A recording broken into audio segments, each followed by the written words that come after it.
Le monde de Pangea était autrefois très similaire au nôtre, jusqu'à ce que le grand bouleversement survienne il y a environ 800 ans. Ce phénomène majeur, dont nul ne connaît la cause, a fait naître les différentes formes de magie. D'une part, il y a les altérations, des phénomènes magiques affectant l'environnement et la météo de manière insoupçonnée. Ensuite, il y a les chimères, des créatures fantastiques issues de l'hybridation et de la mutation d'êtres vivants normaux. Puis, il y a l'alchimie, une forme d'expérimentation permettant aux humains de créer des artefacts et des concoctions aux propriétés magiques. Les altérations et les chimères sont des magies naturelles, alors que l'alchimie est une magie artificielle. Cependant, la forme de magie la plus puissante est celle qui lie à la fois la nature et la culture. Il s'agit des animalies. Au travers de l'histoire, l'humanité a longtemps observé la nature et lui a attribué divers concepts abstraits au sein de sa spiritualité et de son folklore. Suite au grand bouleversement, les concepts symboliques émergeant de notre culture sont joints aux animaux, les avatars de la nature, donnant ainsi naissance aux animaliers, ces derniers incarnant le puissant lien entre la faune et la pensée humaine. Les maîtres animaliers sont quant à eux des humains ayant été choisis par un de ces esprits comme hôtes de leur groupe. En tant que porteurs de la plus puissante magie, les maîtres animaliers sont des individus dotés de pouvoirs extraordinaires qui ont le potentiel de changer le monde. Et voilà. Bienvenue à tous à ce premier épisode d'Animalie. C'est un podcast d'une partie de Donjons et Dragons animé par moi, l'autre que Charles-Antoine Crainte en tant que maître de jeu. Et je suis accompagné de mes 4 magnifiques joueurs, Lou-Félix Larivière, qui dit coucou à la caméra, Frédéric Latulippe,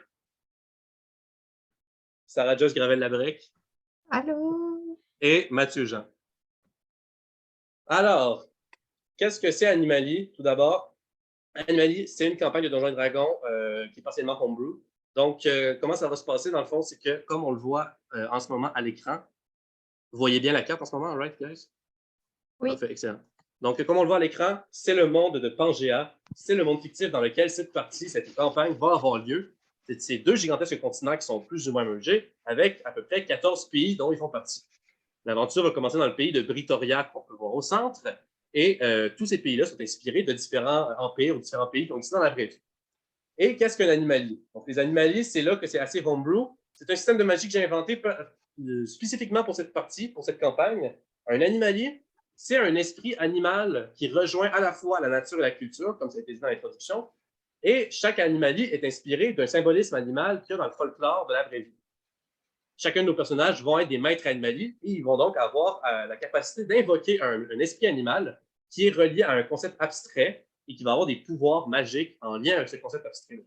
Ça va peut-être être plus clair quand on va en parler tantôt plus spécifiquement des animaliers, mais c'est ce que c'est en gros. Donc, chaque maître animalier a une tache sur une partie de son corps, qui est un tatouage de l'animal. L'animal sort de la tache, il se manifeste, il apparaît comme une espèce d'animal spectral avec une aura, et il peut être utilisé comme un animal normal, il est contrôlé par le maître animalier, et il peut voir au travers des yeux de l'animal, et il a des pouvoirs magiques.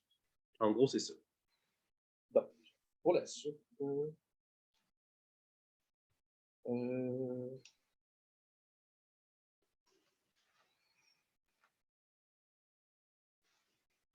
OK, la carte du monde, c'est bon. Fait qu'on va pouvoir passer à la présentation des personnages. Donc, je vais commencer avec Lou, vu que tu es juste à côté de moi dans le Zoom. Donc, on va arrêter le partage d'écran.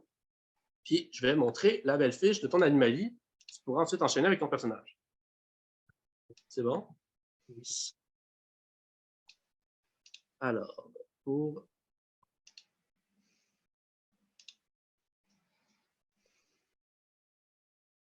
Ça soit pas bien long. On partage l'écran. Et voilà. Et voilà. Vous voyez bien la fiche de l'animalie de Lou? Yep. Tu passes tout au travers ou tu veux que moi je passe au travers d'animalie? Vas-y, à toi la parole. Parce que je n'ai pas ce document-là, mais si tout le monde peut le voir. Ah, dans ta fiche des personnages, tu as toute l'information sur la page. Ah, c'est la même, c'est la même. Ouais, c'est la même affaire. C'est juste qu'ici, il y a une image à l'animalie, puis c'est un peu plus grandiloquent. Ouais. Donc, je vais commencer par représenter mon animalie, bien sûr. C'est l'âme de la folie. Je préfère avec l'image. Je le lis au complet. Oui. OK. Donc, le symbolisme à travers la culture. Dans les écrits de poètes et écrivains notables ayant vécu en Grèce antique et dans l'Empire romain, dont Homère, Ésope, Apuleius, l'âne est dépeint comme un animal symbolisant la stupidité, l'obstination et la folie. Cette image de l'âne se poursuit dans le folklore européen lors du Moyen Âge et de la Renaissance, époque durant lesquelles il est également considéré comme un animal fou et maladroit. Cet animal représente donc la folie, la stupidité, la bêtise et l'aliénation. Sa personnalité peut être décrite comme l'âme de la folie est bête, têtu, dément, impulsif, délirant, déraisonnable et hystérique. Faisant rarement preuve de bon jugement, il a tendance à simplement suivre ses émotions, qui, elles, sont aussi instables que ses pensées et ses comportements.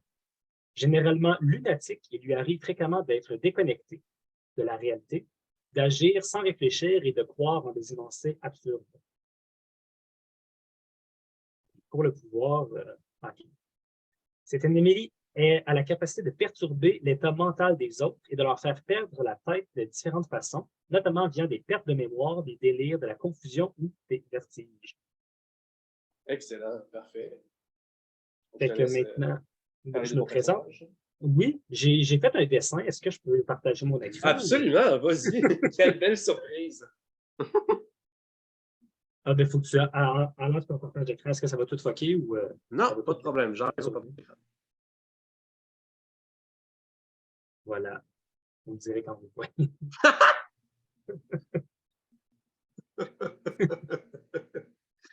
Admirer mes talents au dessin.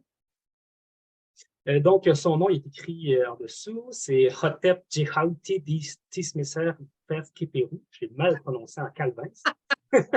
On peut peut-être juste dire Hotep. Oui, mon prénom, tout le monde va utiliser Hotep, bien sûr. Là. Le sexe, je vous laisse deviner. Non, c'est un homme. Son âge est de 35 ans. Sa taille, c'est pas appris par cœur, c'est 5 pieds 3, donc je suis particulièrement petit, en tout cas, pour les gens de mon pays, mes origines, pas c'est tout.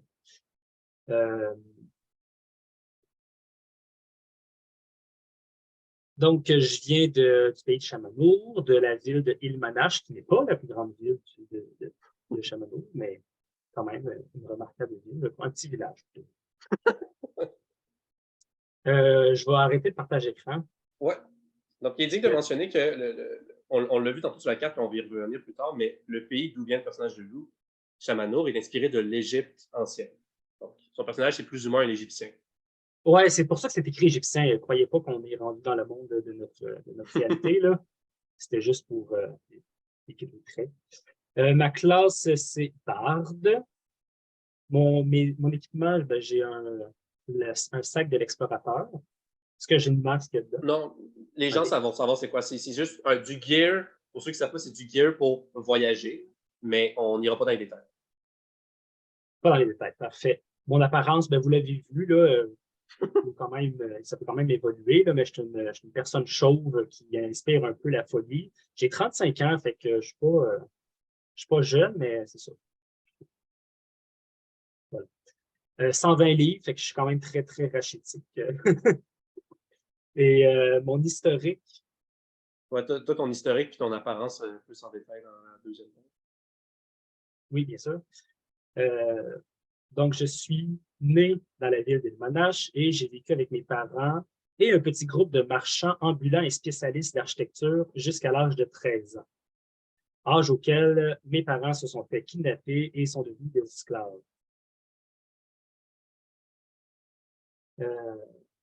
À ce jour, je ne sais pas s'ils sont morts ou vivants. Alors que je suis séparé d'eux, je deviens aussi un esclave tailleur. À 15 ans, je me libère de l'esclavagisme grâce à l'obtention de mon anomalie qui m'a choisi pour ma folie nouvellement aggravée. Je poursuis ensuite... ouais, ben c'est ça, c'est un traumatisme assez marquant dans une vie, là, la perte de ses parents, puis c'est un esclave à cet âge-là. Je poursuis ensuite ma route de ville en ville, cette fois-ci tout seul, en continuant de marchander. Fait que même si je connais pas vraiment, je ne suis pas vraiment un spécialiste, j'essaie de me débrouiller pareil dans le domaine du marchandisage. Je suis lassé de mes voyages constants à Chamanour et je suis progressivement rejeté par les habitants en raison des effets désagréables de mon animalie et de ma réputation de fou. Je poursuis finalement ma route vers Britoria et je me rends à Elbeamor dans le but de rejoindre la guilde des défenseurs, puisque j'ai un ami qui m'avait dit qu'il s'agissait d'une option intéressante pour être rémunéré, d'autant plus avantageuse en raison du potentiel que offre mon anomalie. Ça fait le C'est tour? bien? J'ai bien rappé ça? Absolument. Génial. Bon, on va. Avant d'enchaîner avec Frédéric, je veux juste mentionner dans le fond que, vu que c'est du homebrew, comme j'ai dit, nos 4 joueurs ont des personnages qui ont des classes, théoriquement. Ceci dit, ils n'ont pas les capacités de classe. Leurs capacités de classe sont remplacées par des pouvoirs magiques qui sont obtenus par leur animalie. Nos personnages sont un peu de leur classe d'origine, un peu magicien, occultiste, en sorceleur, puis un peu druide, puisqu'ils peuvent invoquer un familier animal. Ce sont des sorts que j'ai créés de toutes pièces. Il y en a qui sont inspirés de vrais sorts dans le D&D. Mais vous allez voir, on va vous expliquer au fur et à mesure de l'histoire, nos personnages vont acquérir des capacités animalies, des pouvoirs d'animalie, au fur et à mesure de leur montée de niveau, qui ont rapport avec leur concept encore une fois. En l'occurrence, Lou, comme ça a été expliqué, il va avoir des capacités qui permettent de rendre les gens fous. C'est ça. On va poursuivre avec Fred, je te laisse la parole. On va commencer avec ton animalie. Ça va pas bien long. Alors, ici, on met... Et je vais partager l'écran. Et voilà.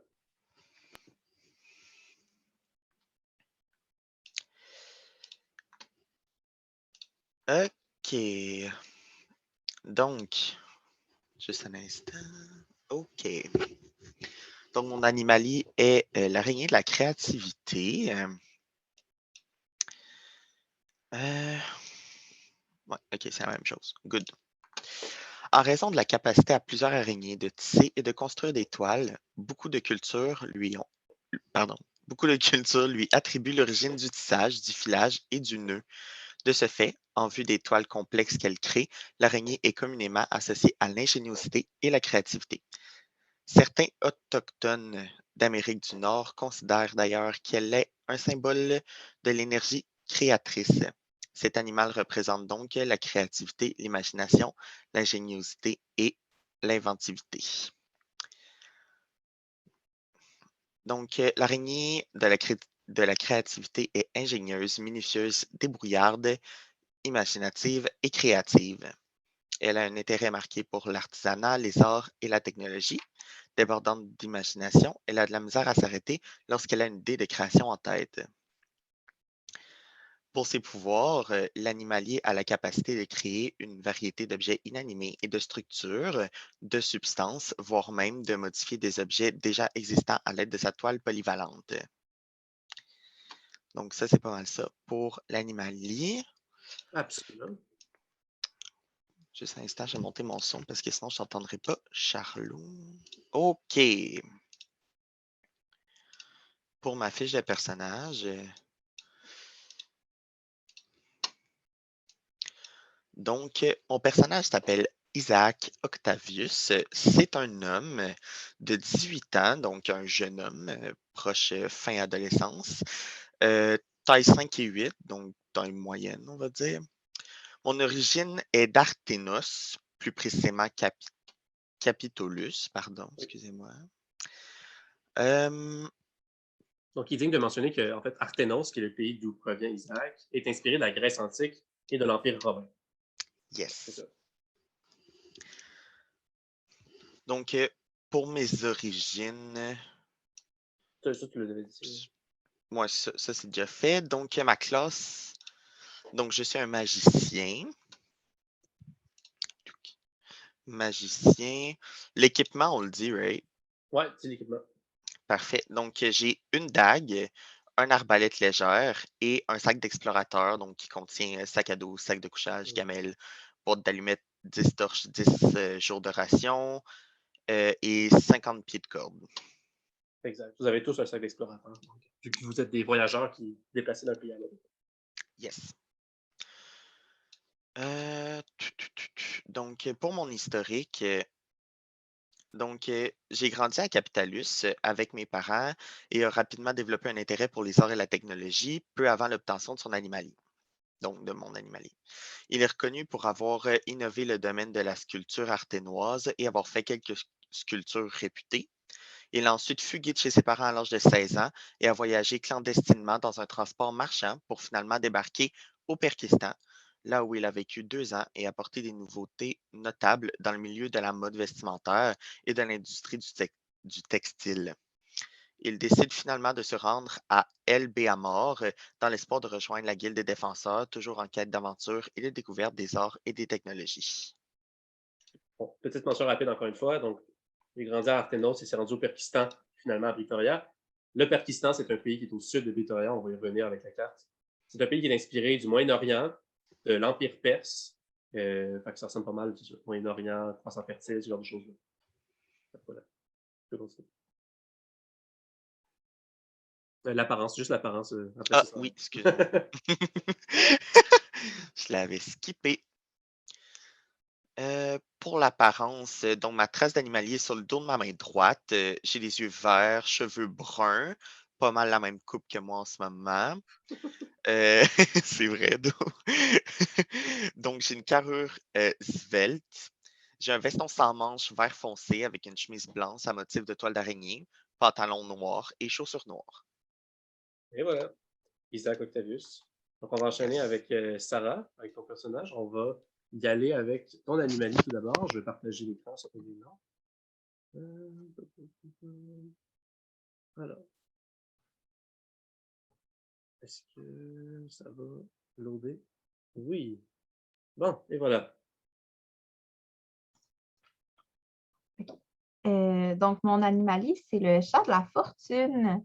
Donc, le symbolisme, c'est le chat est généralement considéré comme un animal chanceux dans plusieurs folklores d'Asie de l'Est.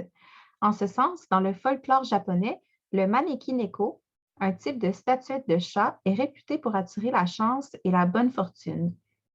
L'origine du maneki neko est d'ailleurs communément associée à une légende japonaise dans laquelle un homme, béni par la fortune que lui offre un chat dans son jardin, a évité de se faire frapper par la foudre. Cet animal représente donc la fortune et la chance. Donc, pour ce qui est de la personnalité, le chat de la fortune est insouciant et opportuniste, ayant tendance à se reposer excessivement sur son importante chance. Il vit particulièrement dans le moment présent et éprouve de la difficulté à se projeter dans l'avenir et à construire des plans ou des stratégies. Il devient facilement imbu de son propre succès.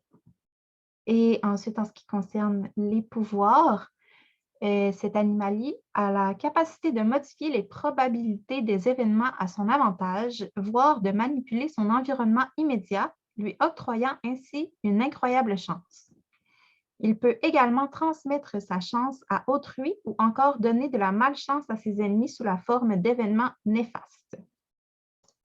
Ah, ça fait le tour pour le chat de la fortune. Donc, tu peux nous présenter ton personnage? Oui, donc mon personnage, c'est Hikari Sakamoto. C'est une fille de 10 ans qui fait 4 pieds 5. Donc, c'est une taille normale pour une enfant de 10 ans. Elle est d'origine, elle vient de Toyako, plus précisément du petit village Lao. Donc, elle est toyakoise. Et précisons que Toyako, c'est un pays qui est inspiré du Japon du Moyen-Âge. Donc, ton personnage est basically japonais. Encore une fois. Oui, c'est ça. Donc, c'est son animalier, c'est le chat de la fortune. Je vais être une roublarde, donc une petite roublarde. J'ai le physique classique d'une petite japonaise de 10 ans, donc des cheveux noirs. Je vais porter un peu, c'est un peu stéréotypé, mais je vais porter un kimono court rouge avec des fleurs jaunes et des sandales en bois. Ma trace d'animalie se trouve derrière mon oreille gauche. Est-ce qu'il me manque quelque chose? Ton équipement puis ton historique. OK. Donc, mon équipement, est-ce que je dis mes armes? Oui, dis tout. Okay, Tout ce que dans l'équipement. Donc, j'ai 2 kamas, 20 shurikens, une armure de cuir légère et un sac d'explorateur. Ça, d'ailleurs, on va Petite interlude, tout le monde. Les kamas, ce sont des armes japonaises. Donc, je vais montrer de quoi ça a l'air pour ceux qui ne sauraient pas c'est quoi. C'est l'équivalent un peu des mini-faux, comme des toutes petites faux. Je ne saurais pas comment le décrire autrement. Puis, le personnage de Sarah en a deux. Donc, il faut juste que je trouve une image. Je vais partager mon écran. Donc, c'est ça que ça a l'air. Voici de quoi a l'air des kamas. Donc, deux manches avec des lames, un peu en forme de pioche, comme le faux. Et Sarah, le personnage de Sarah Ikari, en a deux, ainsi que des shurikens. Voilà, comme ça, vous pouvez visualiser de quoi ça a l'air. Et poursuivre. Je te laisse finir avec ton historique.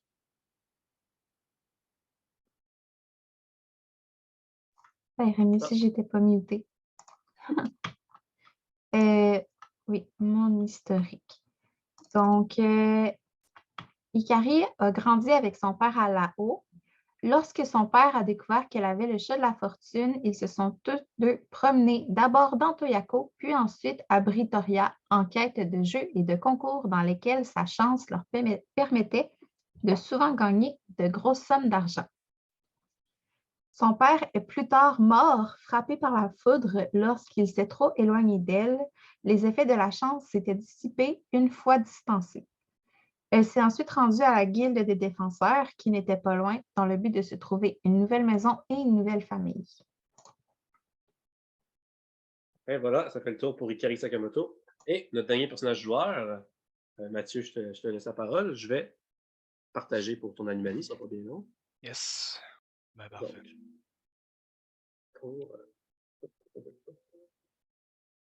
Et voilà. Pour ton animaliste. Yes. Donc, mon animalier à moi, c'est l'ours de la force. On m'entend-tu? Oui, Oh, on t'entend. ok, c'est bon.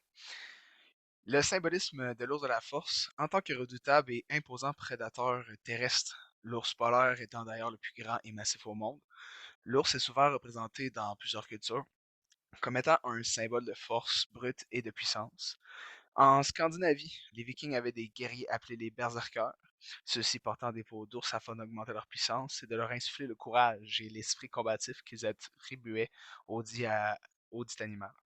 De plus, chez plusieurs peuples des Premières Nations d'Amérique du Nord, l'ours est un important symbole de force, réputé pour sa capacité à continuer à combattre férocement même lorsqu'il est sévèrement blessé et pour la vigueur qu'il transmet aux autres en tant qu'esprit animal. Cet animalier représente donc la force, la puissance, le courage et la vigueur. Pour sa personnalité, l'ours de la force est fort, vigoureux, résilient, énergique et inébranlable.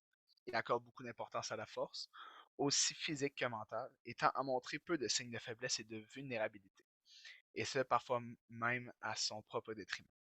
Il possède une grande fierté à l'égard de sa propre force et respecte par-dessus tout la force que possèdent les autres. Il se plaît à insuffler de la force ou du courage aux personnes qui lui sont chères. Nice. Ses pouvoirs en tant qu'animali, il a la capacité d'amplifier sa propre force ou celle des autres, d'augmenter les dégâts et l'efficacité des attaques et des armes, de générer de puissantes ondes de choc, de projeter une aura d'énergie combative et d'insuffler du courage aux autres. Donc c'est vraiment un gros nounours. Et voilà, Oh, je te laisse avec ton personnage. oui, donc mon personnage s'appelle Mokwa Ungava. C'est un homme de 6 pieds 5 qui a 35 ans. Oui, 35 ans avec Otep. Ouais, ça fit quand même. Tu sais, moi, ça paraît peut-être. C'est plus tough à dire parce que je suis juste un gros gars avec la barbe finalement. On peut dire ça comme ça. Moi, je suis d'origine. En fait, je viens de la tribu de Manajak du Sud, donc à Ganakwe. Donc, je suis Manajak, un autre terme. Bon, petite interlude par rapport à ça. Il y a une région dans la carte qui s'appelle l'aile du Nord. C'est un grand territoire où les Manojaks existent en tribus séparées, des tribus nomades. Et il y a les Manojaks du Nord qui sont inspirés des Inuits et les Manojaks du Sud qui sont inspirés des Algonquiens, donc les Premières Nations d'Amérique du Nord. Et en l'occurrence, Mokwa, le personnage de Mathieu, est un Manojak du Sud, donc il est inspiré des Algonquiens. Et il vient d'un village Manojak du Sud. Yep. Je te laisse continuer. Parfait. Donc, moi, ma classe, c'est un barbare. Donc, en gros, je me bats physiquement beaucoup. Je possède comme équipement une hache à 2 mains. Également, tout ce que j'ai en fait d'autre, c'est un sac d'explorateur. Comme quoi, j'étais pas très riche à ce moment-là. Pas plus grave que ça. Euh, Mon apparence. Donc, je suis un grand musclé avec une petite bedaine comme un dad bod, on peut dire ça comme ça. J'ai des longs cheveux et une grosse barbe noire ébouriffée avec des yeux bruns. Je porte une tunique sans manches beige ouverte avec un long jupon en fourrure brune. Et ma trace d'animalie se trouve sur mon bras gauche, un peu comme une genre de demi-manche, on peut dire ça comme ça. Euh, Ensuite, ça serait mon historique. C'est ça, je pense Ouais, qu'il manque. exactement. Il reste juste historique. Ouais. Excellent. Donc, moi, j'ai grandi et j'ai vécu dans ma tribu jusqu'à l'âge de 33 ans. Puis, en tant que plus vieux fils du chef de Ganakoué, j'étais supposé devenir le nouveau chef, mais j'ai finalement décidé de refuser la responsabilité. En ce faisant, j'ai été un peu rejeté des traditions de la tribu, puis j'ai finalement décidé de quitter l'île du Nord. Je me suis rendu donc à El Béanor dans le but de joindre la guilde des défenseurs pour vivre de nouvelles aventures, me mettant au défi, comme il avait été conseillé par un aventurier qui est membre de la guilde et qui m'avait croisé dans l'île du Nord peu de temps avant mon départ. Mon petit frère, qui est le deuxième plus vieux de ma fratrie, et donc celui qui est devenu le chef de la tribu. Voilà. Et voilà, ça fait le tour avec nos 4 personnages, nos 4 joueurs. On va pas tarder à commencer la partie en bonne et due forme. Mais avant, on retourne sur la carte du monde et on explore un peu le monde d'Animalie. Ce sera pas bien long. Moi, j'ai On remarqué retourne. que j'ai oublié certaines informations. C'est pas plus grave que ça, mais l'équipement, j'ai juste dit que j'avais un sac d'explorateur, mais j'ai pas juste ça. J'ai une armure de cuir, une flûte, un bâton et une dague qui n'était pas sur mon dessin. Parce que je vous dirais que j'ai j'ai dessiné d'inspiration libre, puis j'ai un petit peu oublié de me fier sur ce qu'on avait établi sur la fiche. Pas grave. Puis l'autre truc, c'est la trace d'animalie, elle est dans le derrière de mon crâne. Je suis chauve, fait que tout le monde peut la voir en tout temps, à part quand que je mets une capuche, là, mais une petite tente derrière là. Voilà. Tu as une grande toche blanche, puis un foulard orange, puis des sandales brunes, si je ne m'abuse, en termes d'apparence. Autre chose qui a peut-être été oubliée, Ikari, le personnage de Sarah, a une armure de cuir aussi, qui est en dessous de ses vêtements. Isaac, je ne sais pas si tu as une armure de cuir, non, pas d'armure. Puis Mokwa, tu n'as pas d'armure, il est un barbare. Moi, je t'en C'est ça, exactement. De toute manière, les barbares à ce niveau-là, ils ont plus de défense quand ils ne portent pas d'armure. Fait que, qu'est-ce que c'est que ce monde de Pangea, comme on l'a vu tantôt à l'introduction? Le monde de Pangea. Donc, on peut voir, il y a plusieurs pays. On va juste passer rapidement sur ceux qui ont été mentionnés. Dans le haut, on peut voir dans le nord ou ouest, l'aile du nord est tribus Monojak, avec dans le nord les Monojak du nord et dans le sud les Monojak du sud. Ensuite, on a Artenos au centre, c'est le pays d'Isaac. On a ensuite au centre, un peu plus à l'est, on a Britoria, qui est un pays qui est inspiré de l'Angleterre anglo-saxonne et de la Bretagne moyenâgeuse. À l'est de ça, on a Toyako, le pays inspiré du Japon du Moyen-Âge, du premier Ikari. Au sud, inspiré du Moyen-Âge et de l'Empire perse, où a habité 2 ans Isaac. Et complètement au sud, juste à l'ouest du Pakistan, on a Chamanour, inspiré de l'Égypte ancienne, d'où provient Hotep. Donc, grossièrement, on se retrouve. Donc, je vais arrêter le partage de cette magnifique carte-là. On va y revenir souvent durant la campagne. Donc, on y vient à Britoria. Qu'est-ce que c'est que Britoria? C'est un pays où vous commencez. C'est pas bien long. Donc, Britoria. Et voilà. Donc, Britoria, je vous montre la fiche du pays, comme je vais faire à chaque fois qu'on va être introduit à un nouveau pays puis qu'on va commencer à rentrer dans les frontières du pays. On peut voir en haut de quoi a l'air à peu près les châteaux, les fortifications, un peu plus pour les nobles, un peu plus pour les bourgeois. En bas, une maison typique dans un village ou dans une ville qu'on va retrouver à Britoria. Et on a une image pour une habitante typique femme et un habitant typique homme. Donc, les habitants s'appellent les Britoriens et les Britoriennes. La population est d'environ 21 millions d'habitants. Ça se situe dans les pays les plus peuplés. Il y a à peu près 200 millions d'habitants dans tout Pangea. Beaucoup moins qu'on se retrouve dans notre monde, mais plus ou moins réaliste par rapport à la population qu'il y avait à l'époque durant notre Moyen-Âge. La capitale s'appelle Utriel et il y a d'autres villes et villages notables, dont El Béamor, nous allons commencer, Olgamnon, Brocambourg et le village de Moulineau. Ensuite, la géographie se définit comme étant des forêts tempérées et des plaines, un climat tempéré et quelques lacs et rivières. Le peuple britorien est caucasien, donc ils sont blancs, ils sont de taille moyenne, ils ont un bonus de plus en force, plus en intelligence, et ils ont une vitesse moyenne de 30 pieds, ce qui est une vitesse normale pour une humain. Les cultures et inspirations Britoria est inspirée de la Bretagne et de l'Angleterre anglo-saxonne du Moyen-Âge, que vous avez mentionné. Le patriotisme est assez largement installé à Britoria, mais le peuple britorien est tout de même généralement très ouvert aux étrangers et il s'agit du pays avec le plus de diversité ethnique et culturelle. Le peuple britorien aime la fête, le divertissement et la nourriture. Les festivités étant sacrées pour eux. Le théâtre et les arts de la scène qui sont la forme d'art la plus réputée. Donc, j'arrive sur un mot rapidement. Chacun des pays dans Pangea ont une forme d'art de prédilection dans laquelle ils sont les meilleurs, les plus réputés. Celui de Britoria, c'est le théâtre et les arts de la scène. Le niveau technologique, Britoria a un niveau technologique moyen. Leur architecture est majoritairement composée de maisons de bois et de fortifications de châteaux de pierre au style anglo-saxon et breton. Et l'alchimie est assez avancée et répandue. Donc, je le plug rapidement. L'alchimie, il n'existe pas de forme de magie normale dans le monde de Pangea. Il existe des animaliers, évidemment. Il existe des chimères, qui sont des créatures fantastiques. Il existe des altérations, comme on en avait parlé, qui sont des phénomènes météorologiques ou environnementaux un peu bizarres. Et finalement, l'alchimie, les gens peuvent créer des objets magiques qui s'appellent des artefacts. Par exemple, une épée qui fait du feu ou un sceptre qui lance des éclairs. Et ils peuvent créer des concoctions comme des potions de guérison ou des acides surpuissants, des choses comme ça. Et c'est une forme de science magique, de chimie. Ensuite, l'économie et ressources. Britoria joue une bonne économie, en partie pour leurs attraits touristiques et les ressources marchandes qu'elle offre, notamment à Brocambourg. L'agriculture y est importante et elle produit beaucoup de céréales. C'est une société capitaliste, le taux de pauvreté y est moyen et la répartition des ressources est globalement raisonnable. Le régime politique britorien est régi par une monarchie, le roi et la reine étant établis à Utriel et une noblesse dirigeant les villes et villages secondaires. Le règne du roi est globalement juste envers son peuple, même si la royauté et la noblesse bénéficient davantage de notables.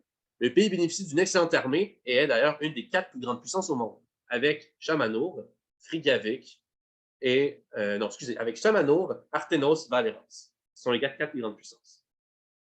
On va maintenant passer à la présentation de la ville et on va commencer la partie. El Beamor.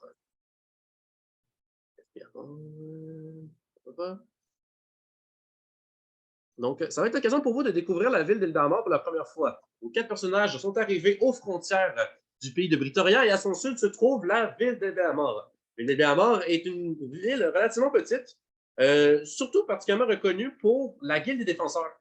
C'est une guilde d'aventuriers qui est la plus réputée et la plus éminente dans tout Britoria et aussi une des plus éminentes dans le monde entier. Vous êtes tous rendus à Britoria et à El Beamor dans l'objectif de rejoindre la Guilde des Aventuriers, la Guilde des Défenseurs, pardon, de devenir des aventuriers à cette guilde. Et voici de quoi a l'air la fameuse ville. El Beamor, voici. Donc, est-ce que vous voyez bien? Parfait. Donc, on regarde ça rapidement. Ville normale, on voit qu'il y a 4 secteurs avec des habitations normales. On a, lorsque vous entrez dans le bas, donc le chemin par lequel vous entrez, c'est le bas, vous avez une taverne à votre gauche. À droite, le grand bâtiment de la Guilde des Défenseurs. Plus loin, vous avez une forge, vous avez une tannerie. Savez-vous c'est quoi une tannerie? Par hasard? C'est des gens qui travaillent le cuir. Donc, je vous le mentionne. Vous avez une armurerie, endroit où ils vendent des armes et des armures. Vous avez une écurie, un puits, un marché où ils vendent de la nourriture. On traverse la rivière avec le pont. On a un magasin général où ils vendent plein d'objets du quotidien variés. Un pigeonnier. On va y revenir tantôt. Qu'est-ce que ça veut dire, un pigeonnier? Une auberge, qui est comme un hôtel. Une maçonnerie avec un maçon. Une charpenterie avec un charpentier. Et complètement dans le fond, à droite, en haut, on a le manoir du comte. Donc, cette ville est dirigée par le comte qui appartient à la famille Avogour. Et vous allez éventuellement apprendre à peut-être plus les connaître. Et dans le coin en bas à gauche, on a également un cimetière. Qu'est-ce que ça fait avec le pigeonnier? Dans le monde de Pangea, et vos personnages le savent car c'est globalisé, il y a une entreprise internationale qui s'appelle Pigeon Express. Cette entreprise engage dans le point domestique des pigeons voyageurs qui ont un petit bracelet alchimique qui leur donne un bonus de vitesse qui leur permet d'envoyer des messages sous forme de papier de partout dans le monde en seulement quelques heures. Ça coûte de l'argent pour si vous voulez envoyer des messages et vous pouvez en recevoir. Et certains pigeons peuvent également envoyer des colis en tant que livreur. Donc, chaque ville notable, chaque métropole, là, ce n'est pas une métropole, mais chaque ville notable va avoir un pigeonnier, une tour avec des pigeons dans laquelle vous pouvez recevoir ou envoyer des messages de partout dans le monde. Fait que c'est ça. On serait prêt à commencer. Est-ce que vous êtes prêts? Après tout ce blabla, qui ne sera pas présent dans les autres épisodes, alors, On va aller dans l'autre. Puis, on va justement. Est-ce que vous êtes tous encore connectés? Sûrement. Je vais déplacer ça à Britoria. Et voilà. Est-ce que vous voyez tous Britoria sur Roll20? Oui. Excellent. Parfait. Donc, je vais laisser ça comme ça, puis je partagerai l'écran quand ce sera plus pertinent. Alors, vous entrez tous à l'entrée, à la frontière d'Elbiamor, et vous vous voyez les uns les autres. Vous ne vous connaissez pas, vous ne vous êtes jamais vus, vous êtes tous arrivés au même moment, dans le but d'aller à la guilde des aventuriers, la guilde des défenseurs. Est-ce que vous vous dites quelque chose en vous apercevant? Ouh là, il est grand! Il est grand, le monsieur! Oh, il est grand et poilu! Oh, les petites filles! Bonjour! Ah, ok. Je recule lentement en regardant Otep apeuré. Je vais garder le silence dans mon coin. Bon. D'accord. Est-ce qu'il vous plairait d'entendre une bonne petite musique? Puis là, je commence à jouer de la flûte. Je regarde les deux autres un peu dans le coin, puis on n'a pas vraiment le choix. Hein. Je me mets devant Ikari comme pour la protéger. Oh!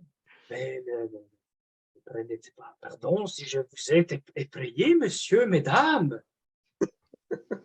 Mais non, mais non. Isabelle, C'était impressionnant. Oui. vous trouvez Est-ce que, impressionnant, monsieur? Lou, est-ce que tu es intéressé à peut-être faire un premier jeu de caractéristiques de performance pour voir à quel point est bon ton jeu de flûte, peut-être? Ben, c'était. Ouais, non, c'était C'est pas important? Ouais, c'est pas important en ce moment. Ok, c'est bon. Donc, est-ce que vous vous dites d'autres choses? Vous marchez tous dans la même direction. Vous vous rendez compte que vous marchez tous dans la même direction.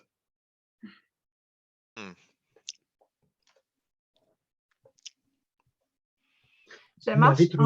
en observant partout autour de moi. Et j'ai juste comme. Moi, je suis comme si je les connaissais pas, puis que, tu sais, oui, on marche dans la même direction, mais j'avance. Je sais où je m'en vais, puis c'est tout. C'est bon? Mhm. Vous êtes rendu devant la guilde des défenseurs. Un grand bâtiment de 3 étages se présente à vous.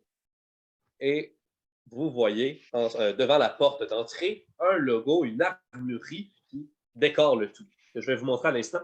Alors, le logo de la guilde des défenseurs. Ça va bien long. Toujours beaucoup d'images à partager depuis le début. On va dans le logo.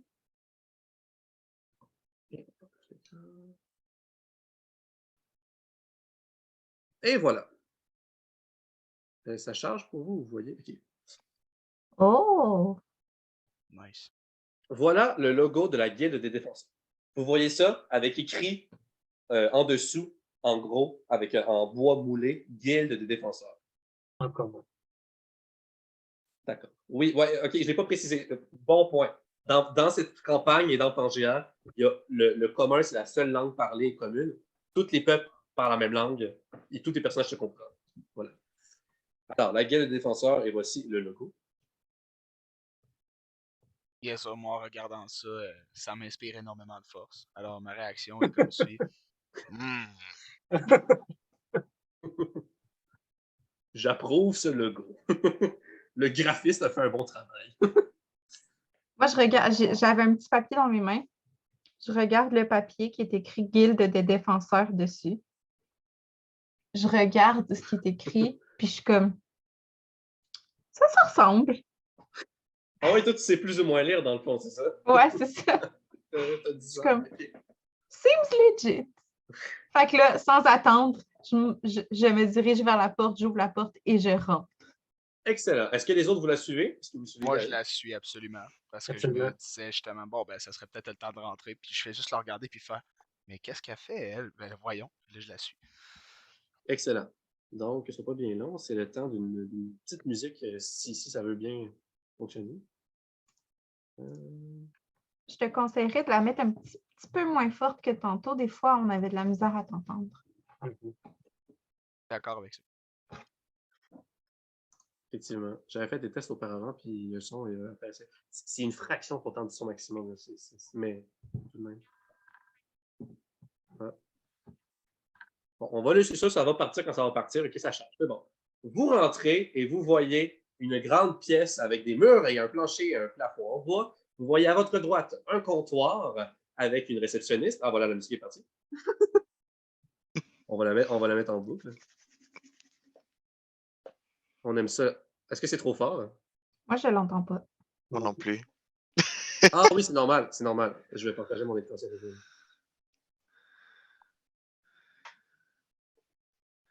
Un instant. On va aller dans l'image que vous voyez. Pendant ce temps-là, moi, je suis quand même très impressionné par Mukwa. Fait que quand que je dis que je me dirige vers la guilde, je suis derrière. Je ne sais pas c'est quoi son nom, là, mais je suis derrière le grand monsieur Barbu. OK. Et voilà. Vous entendez la musique et vous voyez l'image? Ouais. Oui. Yes. Puis on s'entend très bien parler aussi, c'est pas pire. On va quand même... Je vais baisser légèrement. C'est pas bien long.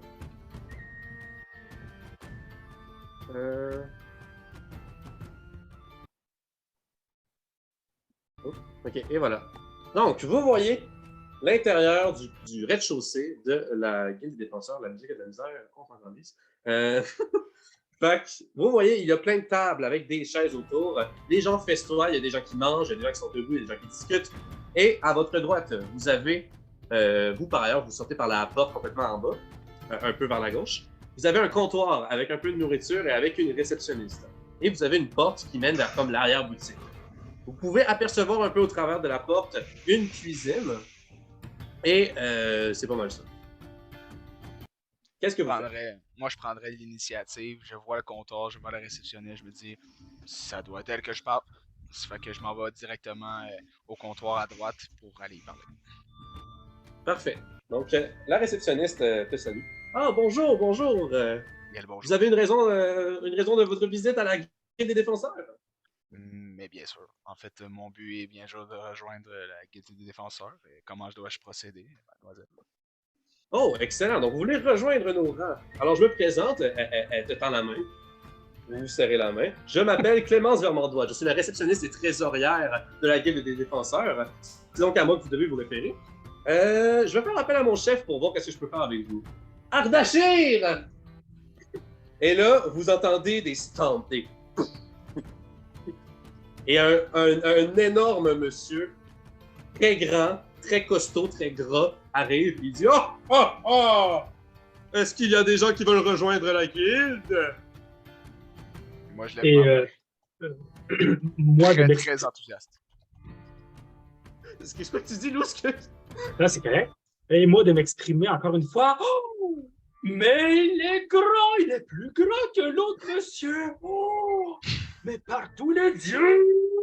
Je suis vraiment impressionné par la grandeur. En gros. C'est parce que ton personnage est petit, ou je sais pas. Ben, c'est ça, je suis 5 pieds 3. Hein. Je suis vraiment comme, je pense, à la hauteur du comptoir, ou je sais pas. il y a juste Ikari qui est plus petit que toi, là, vu que tu t'en portes ça. Genre 4 pieds 5, là, c'est ça, quelque chose comme ça. Ouais, genre. Donc, ce que vous voyez, c'est pas bien long, mais j'ai tellement à sortir. On va aller sortir la... Et on va sortir ça. Donc, ça ne saurait tarder. La pression devrait être bon pour un moment.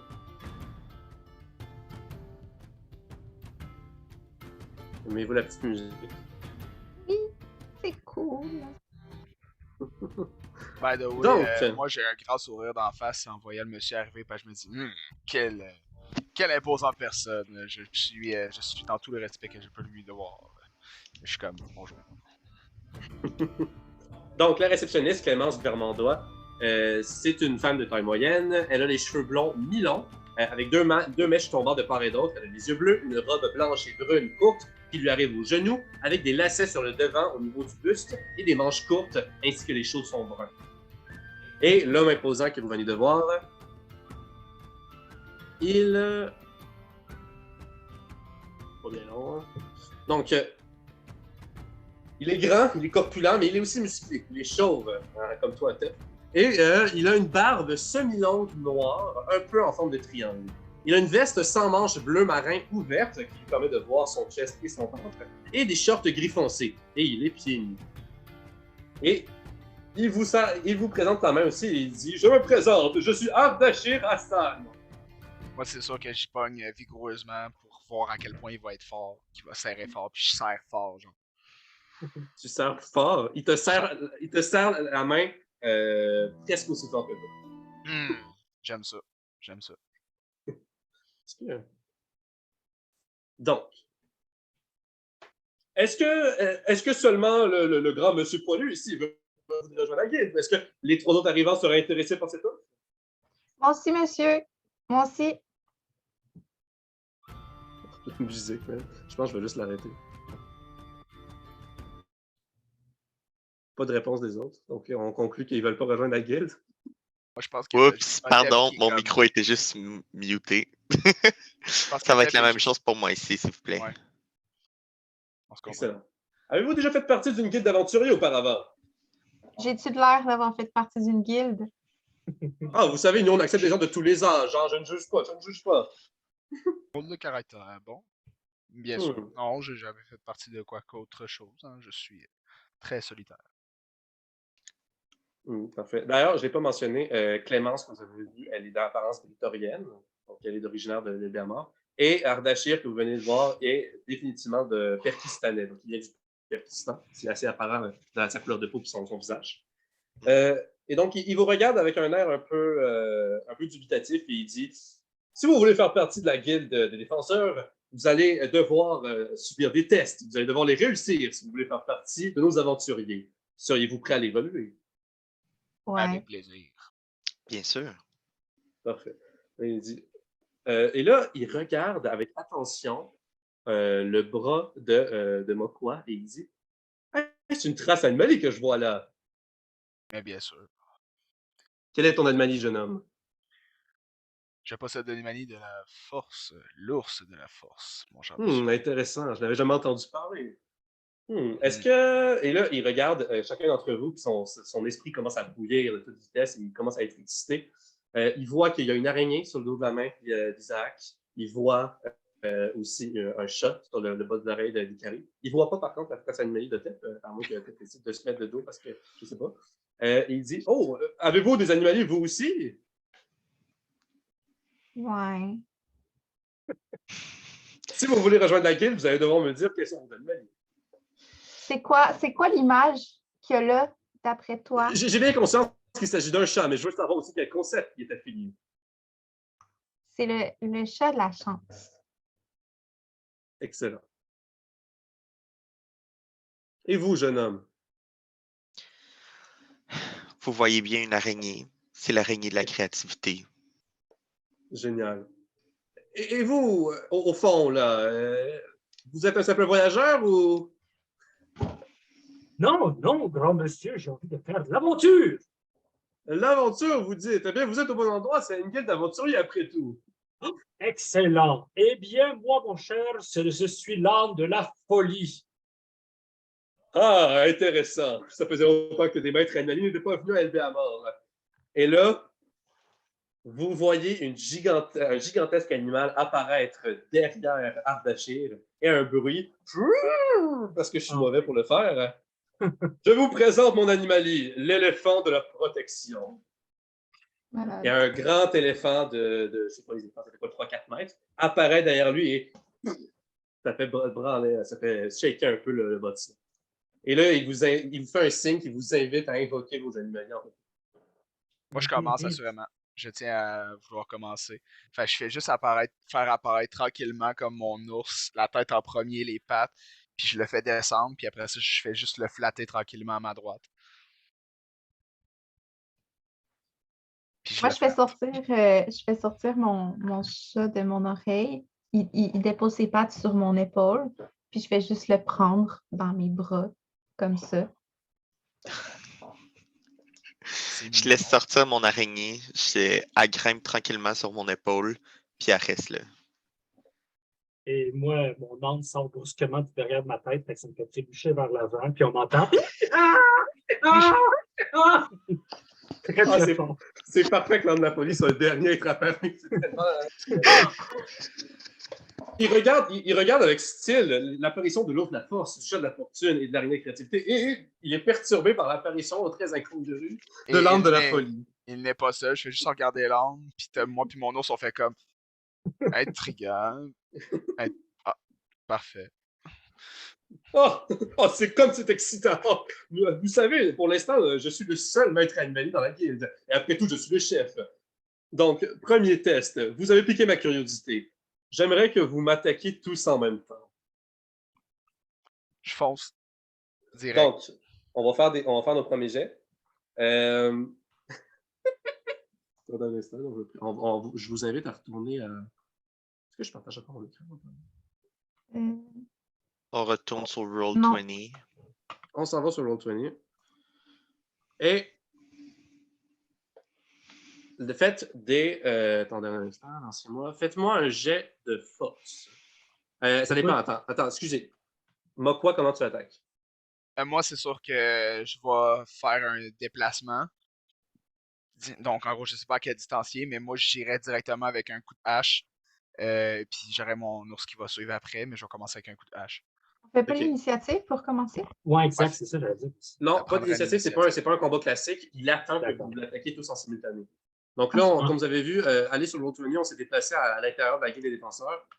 Donc, ils ne sont pas bien longs. Je vais déplacer. Vous êtes tous les quatre, là? Vous voyez vos personnages? Ouais. Je vais partager l'écran.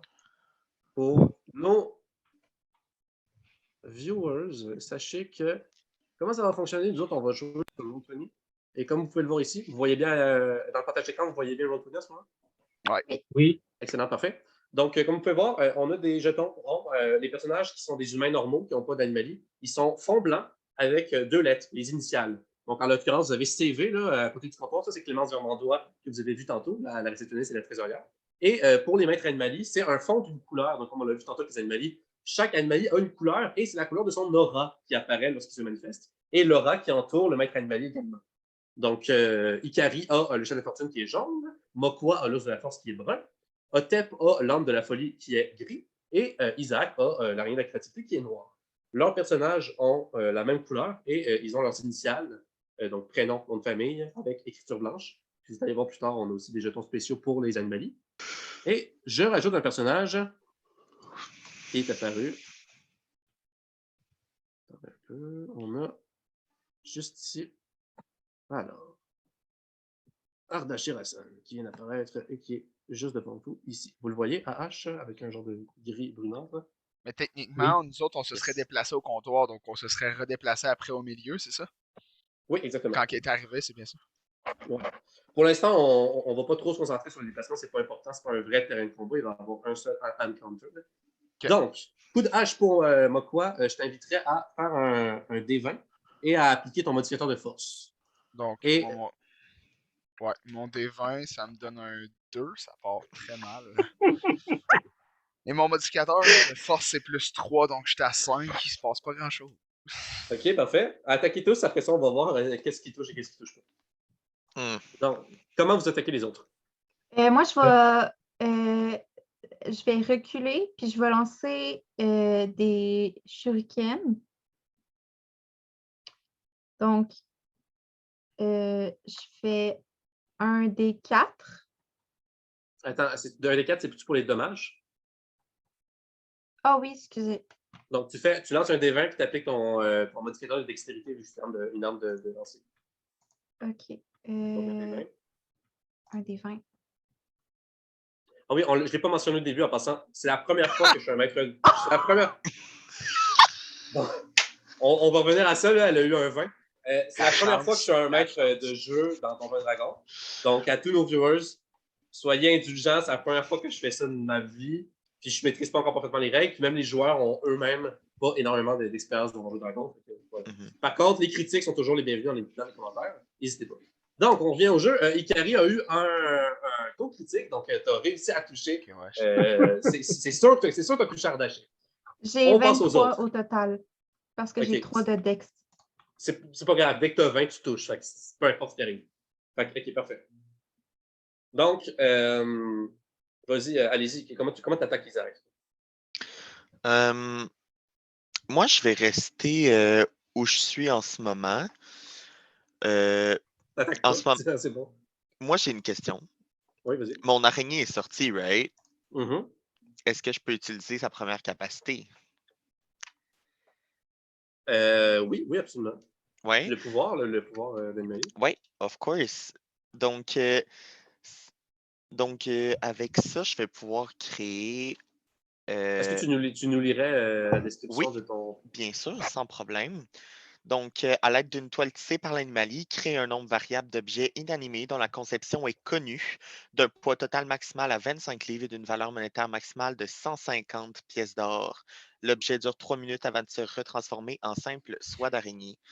Donc, je C'est vais quoi le créer. nom? Le nom est matérialisation, Parfait. Donc, tu utilises matérialisation. Parfait. Fait que c'est quoi que tu veux bien sûr. écrire?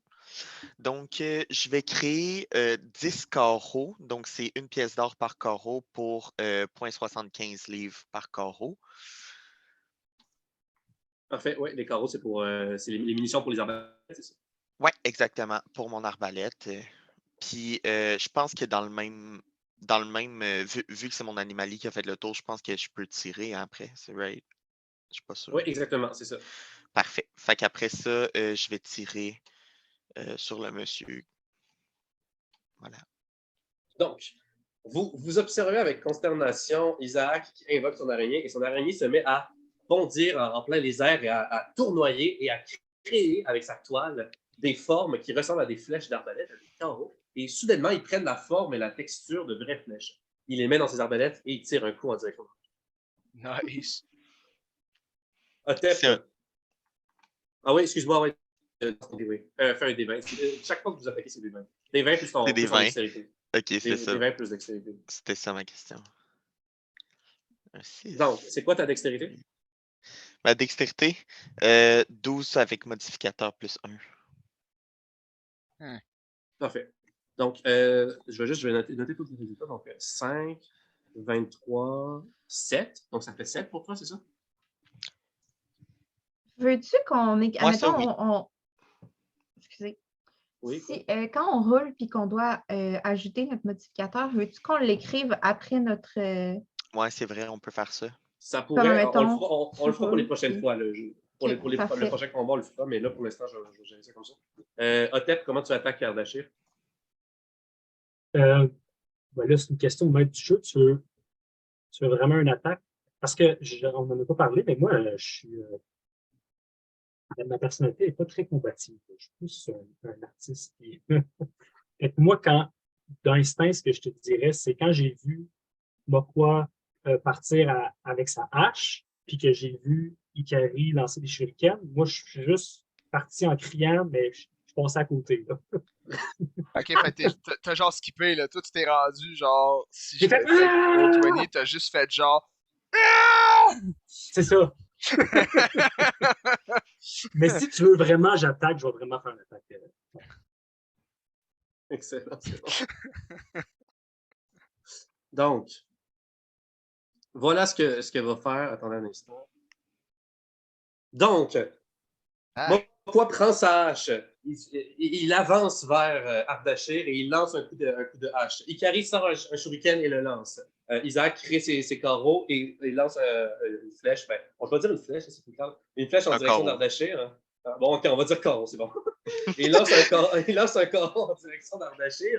Ardashir, son éléphant, vous le voyez, qui se trémousse un peu et une espèce de surface translucide grisâtre apparaît devant lui et il active son pouvoir d'animalier, barrière défensive. Barrière défensive érige une barrière magique avec une classe d'armure de 17 qui protège les dégâts. La barrière est immobile et dure pendant 5 minutes, un usage pour chaque 80 mètres carrés utilisé. Et là, vous voyez la hache de Mokwa, dans le fond, tu réussis pas à toucher, ta hache essaie de transpercer la barrière et tu tombes à la renverse. nice. Le carreau d'Isaac se cogne contre la barrière et tombe par terre. Mais en ce qui concerne l'excellent lancer de Shuriken d'Ikari, Le shuriken n'aurait pas parvenu à transpercer la barrière magique de Ardashir, mais elle arrive à passer juste à la dernière seconde avant qu'il active sa barrière, juste à la bonne vitesse, et le shuriken vient se planter directement dans le nombril d'Ardashir. Et il la regarde, et je vais te demander de lancer pour les dégâts, donc c'est un des 4 pour les... Pour les shurikens, c'est un des 4 perforants. des dégâts perforants. Donc, lance-nous lance-nous un des Ah. 4. Un dégât. Et il fait... Ça l'a légèrement chatouillé, mais dites donc, vous avez réussi à me toucher, mademoiselle. Et il retire délicatement le shuriken et le lance délicatement par terre en le laissant glisser dans le pied. Vu qu'il est assez proche, je vais le ramasser, puis je vais le remettre dans ma petite sacoche. C'est bon. Excellent. Puis je vais faire une petite danse genre « Ah ah, je suis meilleure que tout le monde! » Comme vous pouvez voir, mon éléphant de protection est l'animalier qui m'offre les meilleures capacités défensives. Une de mes capacités est entre autres de manifester des barrières qui peuvent me protéger, moi et mes alliés. Impressionné, n'est-ce pas? Ah, très impressionnant. Je le mentionne, Ardashir est de niveau 12. OK. Damn. Donc, largement au-dessus de vous, c'est le chef de la guilde, c'est le plus fort. Alors, c'est ça. OK. Et il vous regarde et il dit intéressant. Vous avez des animaliers. La petite a réussi à me toucher avec son shuriken. Bon, celui dans le fond est un peu étranger. Il ne m'a pas vraiment attaqué comme je l'avais demandé. Mais bon, on va dire que vous avez passé le premier test. Félicitations. Incroyable. Les gars. Alors, pour la suite, vous savez comment ça fonctionne une guilde d'aventuriers ou est-ce que vous n'êtes pas vraiment au courant? J'ai aucune idée. Donc, ici, à la Guilde des défenseurs, comme dans toutes les autres guildes d'aventuriers d'ailleurs, nous avons une responsable des quêtes que voici. Et là, on a une petite madame qui apparaît. Je vous présente Mérédith Beaumont. Une petite madame avec une robe pourpre, une petite capuche beige, une grosse boucle beige au niveau du buste et des petites chaussures qui arrivent et qui fait est-ce qu'il y a des personnes qui veulent rejoindre la guilde par hasard? Vous voudriez une quête pour commencer? Et là, elle vous pointe le fond de la guilde. Je ne sais pas si vous voyez, mais il y a une espèce de barre brune avec des feuilles de papier. C'est le tableau des quêtes sur lequel vous voyez plusieurs feuilles sur lesquelles sont inscrites des quêtes. Donc, comment ça fonctionne? Lorsque vous voyez les quêtes qui sont sur le tableau, qui sont gérées par notre charmante responsable Mérédith, absolument! Quel enthousiasme. Wow. Vous avez plusieurs degrés de difficulté pour les quêtes. Ça varie entre 1 étoile et 10 étoiles. Donc, comment ça fonctionne? 1 étoile, c'est une quête qui est relativement pour des niveaux 1 et 2. 2 étoiles, 3 à 4. 3 étoiles, 4 à 5, jusqu'à niveau 20. Vous suivez? Compte tenu du fait que Ardashir est niveau 12, personne dans la guilde, de toute l'histoire de la guilde des défenseurs, n'est parvenu à faire une quête de plus que 7 étoiles. 5, voilà. Techniquement. Bon, là, je l'ai dit comme ça. C'est Ardashir qui vous l'a dit. Ardashir vous a dit ça. Oui. Donc, je vois que vous êtes plutôt inexpérimenté malgré tout. Donc, on va commencer avec une quête 1 étoile, si vous voulez bien. Qu'est-ce que tu aurais à me proposer, Mérédith? Une étoile? Oh, bande de petits cons. Hein? Je ne suis même pas sûr si vous allez réussir à réussir une quête d'1 étoile. On va voir si vous êtes assez bon. J'ai reçu une quête assez intéressante ce matin, directement du comte de la ville, le comte d'Albéamor. Il s'appelle, je ne sais pas si vous connaissez, il s'appelle Bartholomew Avogour. C'est lui qui dirige la ville. Il m'a offert une quête ce matin. Il veut se faire escorter en dehors de la ville avec son fils, Jérémia Avogour, pour se rendre en toute sécurité à Utriel, la capitale, dans le but d'assister au mariage de sa cousine. Et il a besoin d'aventuriers pour l'escorter pour qu'il soit en sécurité. Et là, elle vous pointe l'affiche de la quête que je vais vous montrer. Parce qu'on rappelle que dans Animalie, il y a beaucoup d'images. Oui. Donc, ça va bien là. OK. Vous vous amusez à vous déplacer, bande de petits cocasses? Non. Mais je me suis planté, fait que techniquement, j'ai reculé un peu. Hop, on va mettre le partage de votre ami. Et voilà, vous voyez ça. Je vous la lis. Vous avez un beau dessin à l'encre. Quête, escorte d'Elgamar à Utriel. Un beau dessin d'une carriole et d'un... Comment on appelle ça? Ben, d'un conducteur, on va dire, et d'un cheval. Un cocher. D'un cocher, c'est ça. Oui, je l'avais noté quelque part en plus. Merci. Donc, le cocher avec son cheval. Les requérants Bartholomew Avogour et Jérémie Avogour. La récompense, 80 pièces d'or. Oh, vous savez, à la Guilde des défenseurs, comment ça fonctionne, c'est que lorsque vous faites une quête, si vous la réussissez évidemment et que vous avez le cachet, 10% de vos revenus vont à la Guilde. Ça nous permet de financer nos activités, les réparations, la nourriture à la cuisine, et de vous offrir, si jamais vous faites partie de la Guilde, un toit où dormir. Vous aurez droit au 2e et 3e étage à une chambre qui vous sera unique et où vous pourrez dormir. La nourriture va devoir être à vos frais, mais le reste va être couvert par les frais communs de la Guilde. Est-ce que cela vous va? Bien sûr. Qui avait dit que ça ne me tenterait pas? Est-ce un défi? 6%, c'est-tu beaucoup? Ici, en l'occurrence, vous voyez, la récompense est de 80 pièces d'or. Donc, ça va vous revenir à 72 pièces d'or et 8 pièces d'or vont revenir à la Guilde. Est-ce que vous acceptez le défi? OK. Sans hésitation. J'imagine que j'ai pas le choix. Ça vous va si vous y allez tous les 4 ensemble. Vous êtes rentrés en même temps. Ce serait l'occasion de faire travailler le travail d'équipe, la camaraderie. Vous pouvez y aller tous les 4? Entre maître animalier, après tout. Allez, quand même. Je regarde. Bien plus fort ensemble. Oui. Je regarde les 3 personnes, puis je me dis dans ma tête, protection. Oui. Après tout, c'est l'éléphant de la protection. Ouais. OK. Mais moi, je dis, ben, absolument que ça me tente. Puis là, je m'en vais voir chacun des 3 autres personnes, puis je dis, bonjour, Otep. Puis là, j'en vais au prochain, bonjour, Otep. Puis là, j'en vais au prochain, bonjour, Otep. Est-ce Quand que tu vous passes, présentez je suis juste comme, moi quoi? Bonjour. Je suis comme, juste un peu, d'accord. Moi, je suis genre, tu prends ma main, puis je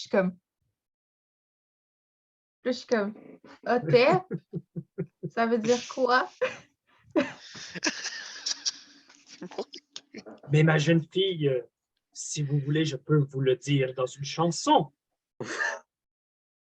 Et là, je me lance. Otep, Géotime, Stéphane, Pérou, c'est mon nom, ma jolie, c'est mon nom, ma petite. Ah. Puis là, je vais impressionner, fait que là, je peux faire un geste. Ok, vas-y, va dans Roll20. Va dans Roll20, Oui. on va y retourner. Là. Oui. Donc, fais-moi un D20 avec ton D20 puis applique ton modificateur de charisme. Pour ton modificateur de performance, en fait. Représentation, excuse-moi. Représentation. Donc, c'est quoi ton modificateur de représentation? Plus 2. OK, donc 12. Ikari et les autres sont passablement divertis par ta performance, mais sans plus. Ils ont vu mieux, mais c'est assez bon. Là, je suis comme, ah ben, Colin. Fait que je chantais juste, dans le fond. C'est juste ça. On va dire que 10 et plus, tu chantes juste. Je suis comme, ben maintenant que je sais que ça veut dire que c'est ton nom, ben moi, mon nom, c'est Ikari, mais je le chanterai pas. Très joli, très joli. Isaac, est-ce que tu te présentes aux autres? Tu n'as pas encore dit ton nom, je pense.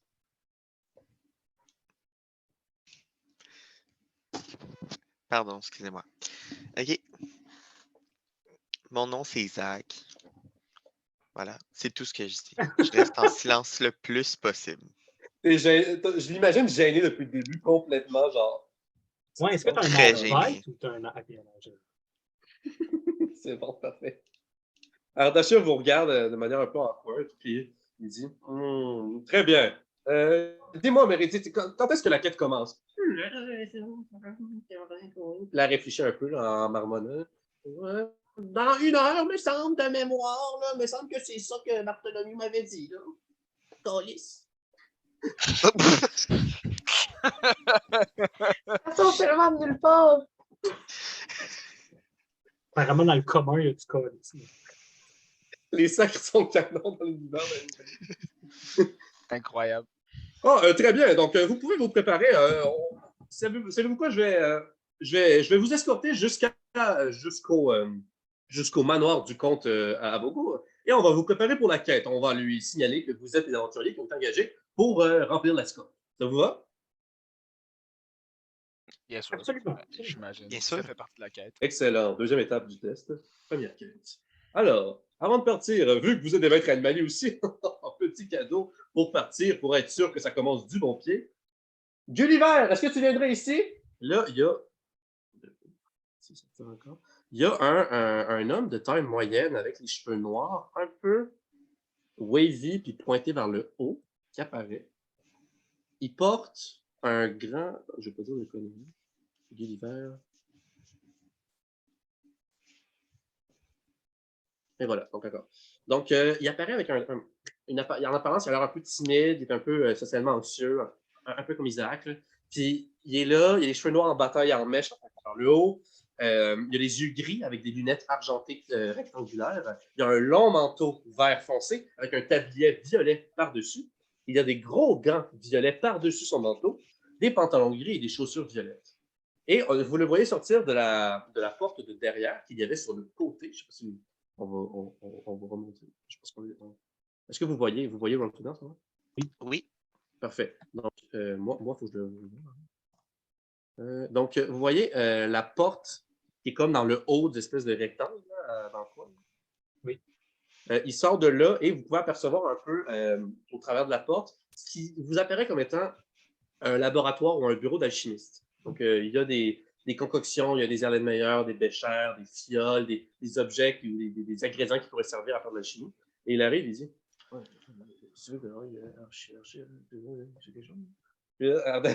Ardachir, il dit est-ce que vous donneriez à ces personnes qui veulent devenir des aventuriers une potion de guérison, s'il vous plaît, Gulliver? Il dit une potion de guérison. Là, il s'en va dans son laboratoire et il revient avec une fiole d'une couleur verte, avec un liquide qui brille un peu vert, et il vous l'attend. Il attend, on va dire, à Isaac. Je prends la potion, je le regarde attentivement et je lui dis est-ce une vraie potion alchimique de guérison?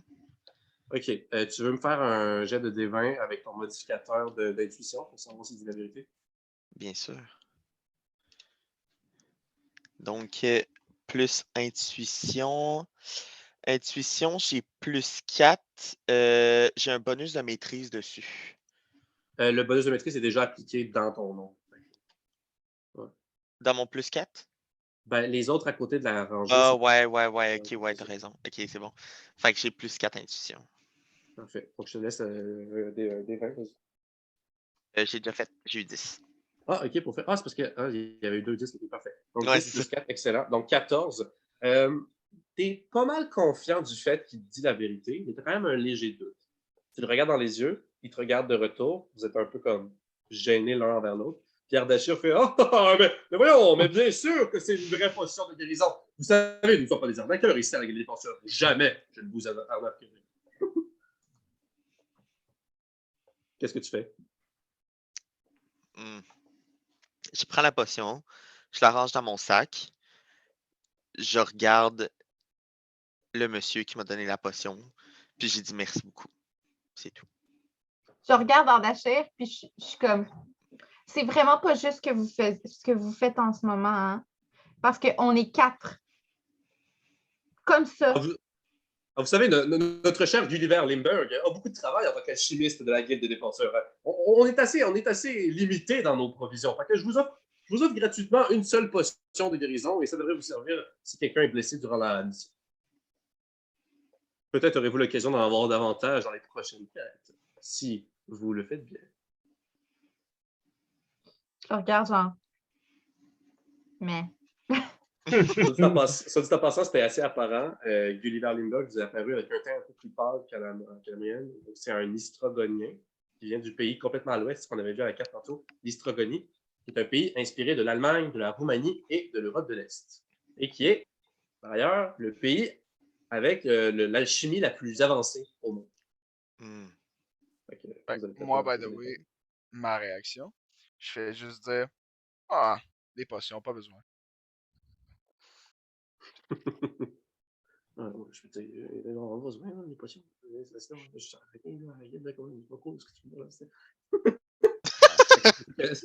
C'est ça que Gulliver vient de l'harmoner en marchant de manière un peu grognonne face à ton commentaire, en retournant dans son laboratoire d'alchimiste.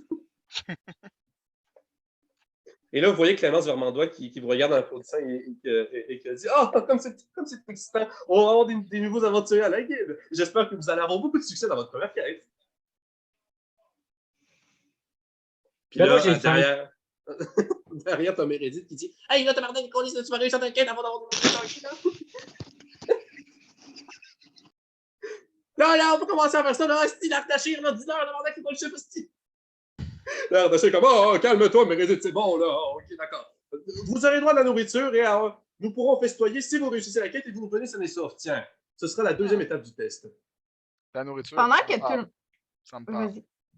Pendant que tout le monde parle, est-ce que je peux discrètement aller vers la table la plus proche, puis juste, admettons, genre, voler une cuisse de poulet dans l'assiette de quelqu'un? C'est très spécifique. Oui, on va aller regarder ensemble la nourriture. Je vais aller regarder sur la nourriture qui a à la cuisine de la guilde. Ce sera pas long parce que je pense pas qu'il y ait du poulet. Fait que tu pourrais pas voler du poulet. Je vais te dire ce que tu vois. Shame! Je vais te dire ce que tu vois. Donc, tu vois une table avec 3 personnes assises autour. Il y en a un qui mange des morceaux de pain avec des tranches de pain et des morceaux de fromage. Il y en a un qui est en train de manger une omelette aux herbes. Puis t'en vois un en train de dévorer une cuisse de dinde rôtie. OK. Je vais y aller pour... est-ce qu'il a dans sa main la dinde rôtie? Oui. Il est en train de muncher dessus. OK. Les autres, ils touchent pas à la nourriture et dans leur assiette. Je vais tenter d'aller get des petits morceaux de fromage dans l'assiette du dude qui mange du fromage et du pain. OK, excellent. Est-ce que tu vois bien, Fred? Est-ce que vous voyez la caméra, Fred? Non. Fred a disparu. Est-ce que tu m'entends, Fred? Mais où est-il? Oui, Isaac. Es-tu parmi un côté oui et le côté Peut-être parti. Je vais le texter, puis on va continuer à jouer ensemble. Donc, fais-moi un jet de D20 plus ton modificateur d'escamotage pour un jet d'escamotage. Escamotage.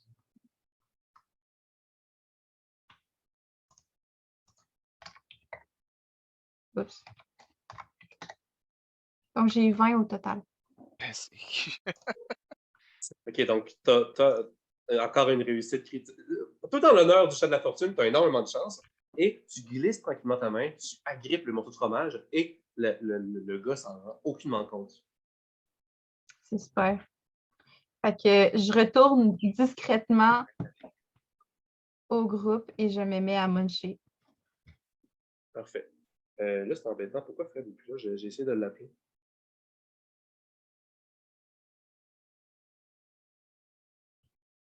Ouais. S'il y avait un moment dans la vidéo que je ferais du montage, ça serait probablement là.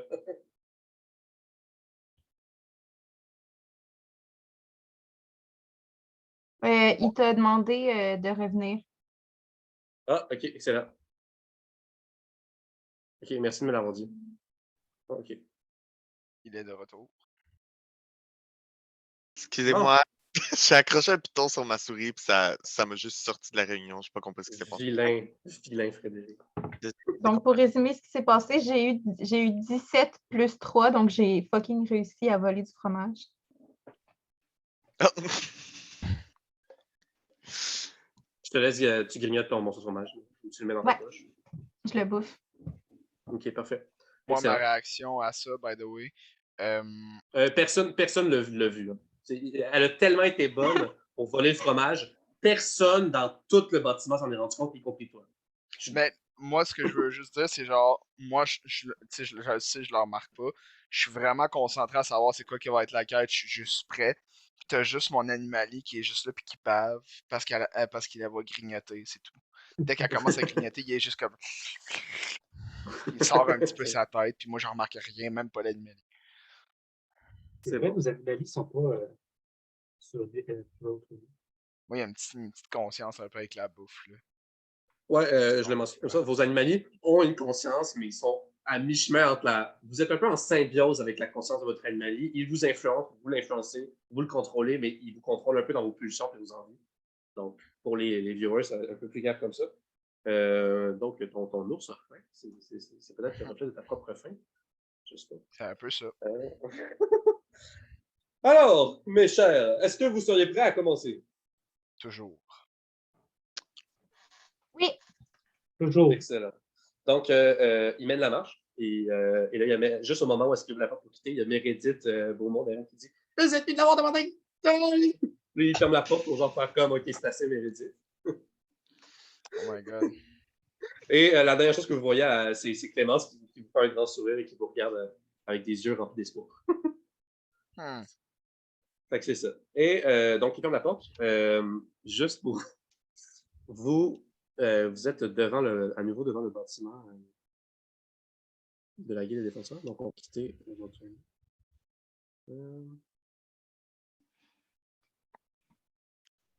Puis,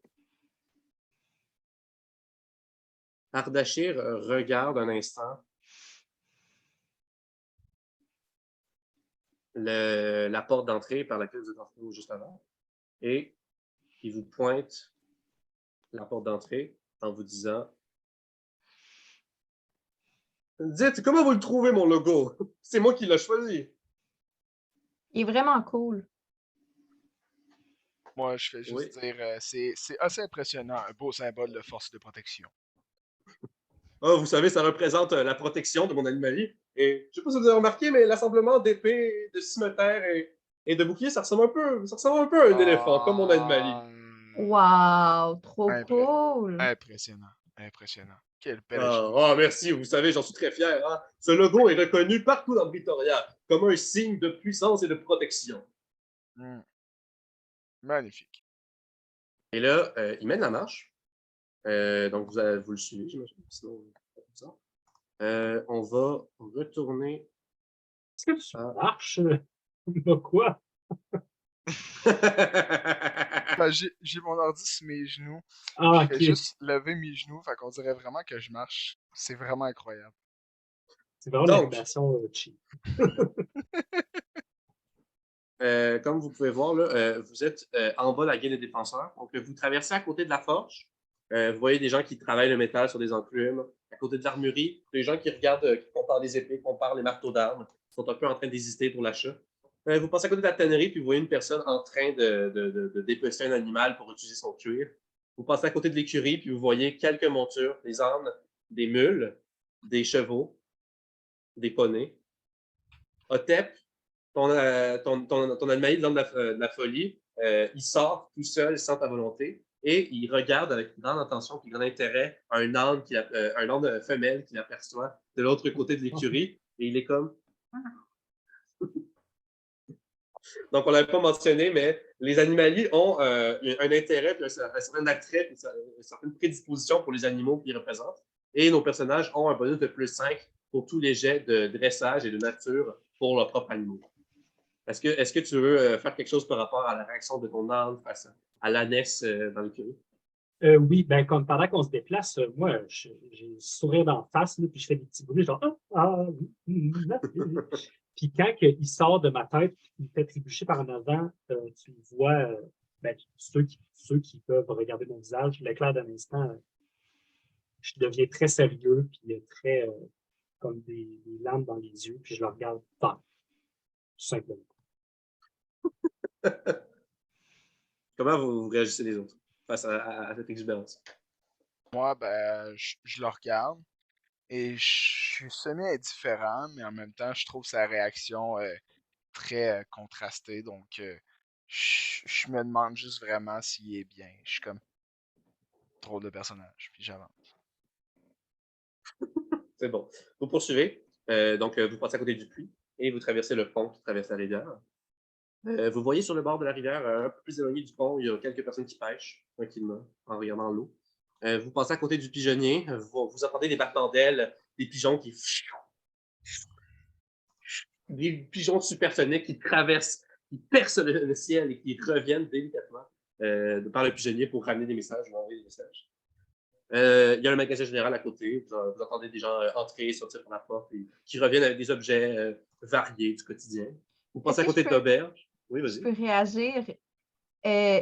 Quand on passe à côté du pigeonnier, Ikari ressent énormément d'agacement et foudroie du regard les oiseaux. Puis on peut voir dans son visage le dégoût et l'agressivité. Oui, d'accord. Et genre, C'est bon. Un peu comme si tu voulais chasser. Genre, genre je suis comme they must die. C'est bon. D'accord. Vous passez à côté de la maçonnerie, donc vous voyez des gens qui sont en train de... Il y a comme un maître qui montre à son disciple comment sceller des briques avec un certain type de ciment, avec ce matériel du petit maçon. Et finalement, vous passez à côté de la charpenterie, puis vous voyez quelqu'un un maître charpentier qui est en train de construire un meuble. Là. Vous n'êtes pas trop sûr de quel meuble encore, parce que c'est au début de la construction. Il est en train de clouer des planches de bois ensemble. Il vous regarde passer. Il retourne à son travail. Ardashir vous escorte. Vous traversez un peu l'herbe. Vous allez à l'entrée du manoir du comte. Et voilà! Mentionner, oui, vas-y. moi, la maçonnerie puis la charpenterie, par rapport à mon passé, là, mes parents étaient des maîtres architectes.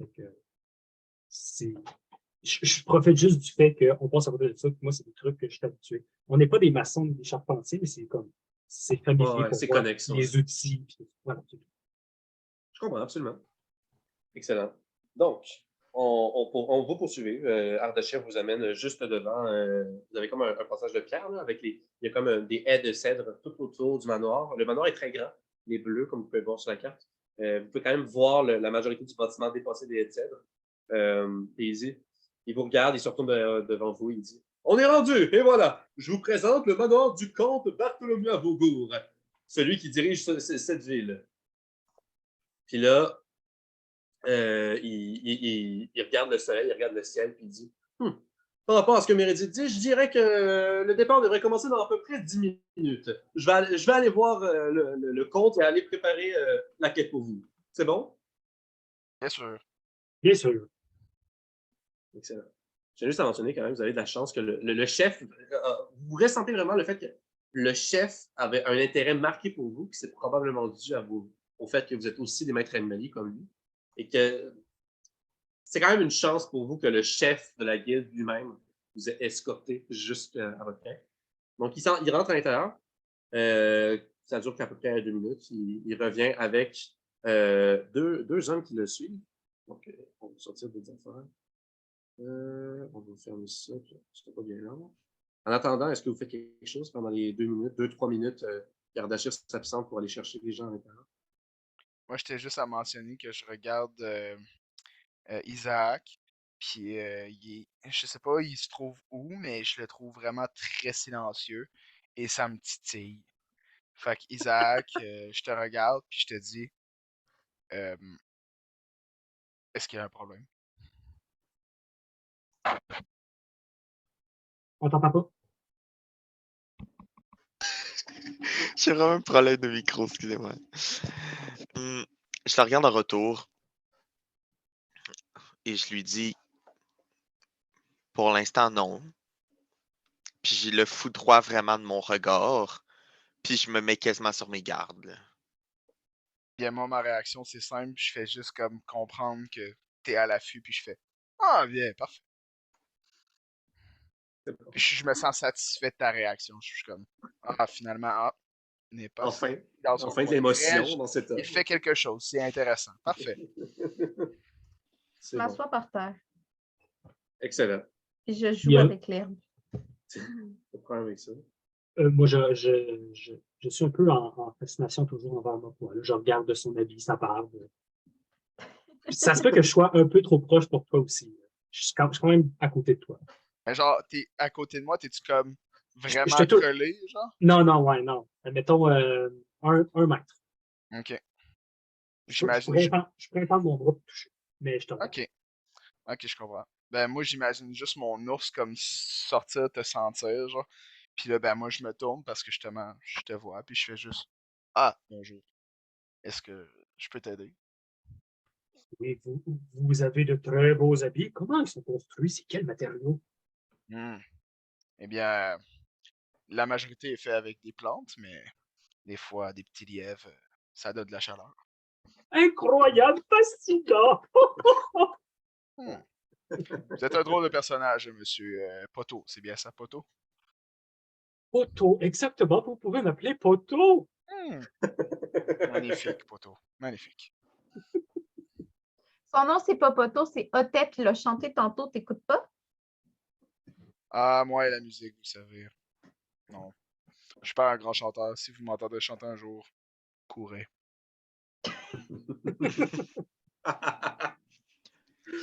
Face à la Ah, ah. réaction de tout le monde, je m'accroupis, puis je fais une réflexion haut et je dis, c'est quand qu'il va revenir?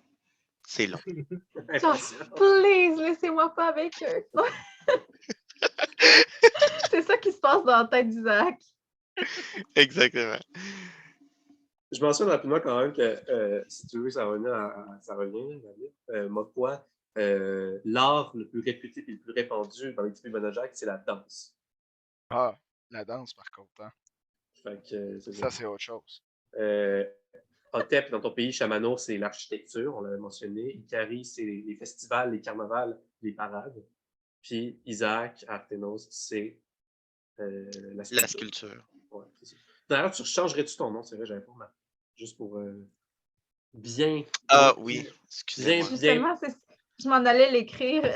C'est ma bien, faute. bien pilonné dans la tête de nos viewers que tu t'appelles Isaac. Pardon. Oh mon Dieu, on a mis mon prénom. Quoi qu'ils sont marqués sur Roll20. On n'arrête pas de le dire depuis Ben, moi, tantôt. sur Roll20, j'ai changé aussi pour Mokon Gava. Hein? Comment t'as fait? En gros, c'est dans les paramètres, je pense. Ok. J'ai un peu. Ouais, Ok, ouais, je l'ai. C'est bon. Ah ouais, tu le feras aussi, ça. Ouais, c'est ça. Très En bien. temps et lieu, là, c'est pas grave. J'écoutais Donc, pas comment on fait. J'ai pas compris. Paramètres, personnalisation Dans et les petits affichage. paramètres, puis t'as ton nom direct. Tu peux changer là. parfait. Excellent. Donc, vous voyez, on se situe d'ailleurs, j'ai oublié de le mentionner parce qu'il y a beaucoup de choses à dire avec ce temps. Le calendrier de l'univers d'Animali fonctionne comme notre calendrier, sauf qu'il n'y a pas d'année bissextile, donc le 29 février n'existe jamais. On commence l'aventure un 1er janvier de l'an 5732. Donc, il n'y a pas de avant ou après Jésus-Christ ou quelque chose d'autre. C'est le 5732e an après que les gens ont commencé à construire un calendrier. Et lorsque vous êtes arrivé, il était passé l'heure midi, à peu près entre 1 et 2 heures. Et là, où est-ce que vous êtes rendu? Il est à peu près 3 heures. Donc, à ce moment-là, il est à peu près 15 heures. Donc, vous voyez deux personnes sortir, trois personnes sortir avec Ardaché. Vous voyez en premier qu'arrive un homme qui vous regarde un peu de haut et qui marche de manière un peu hautaine.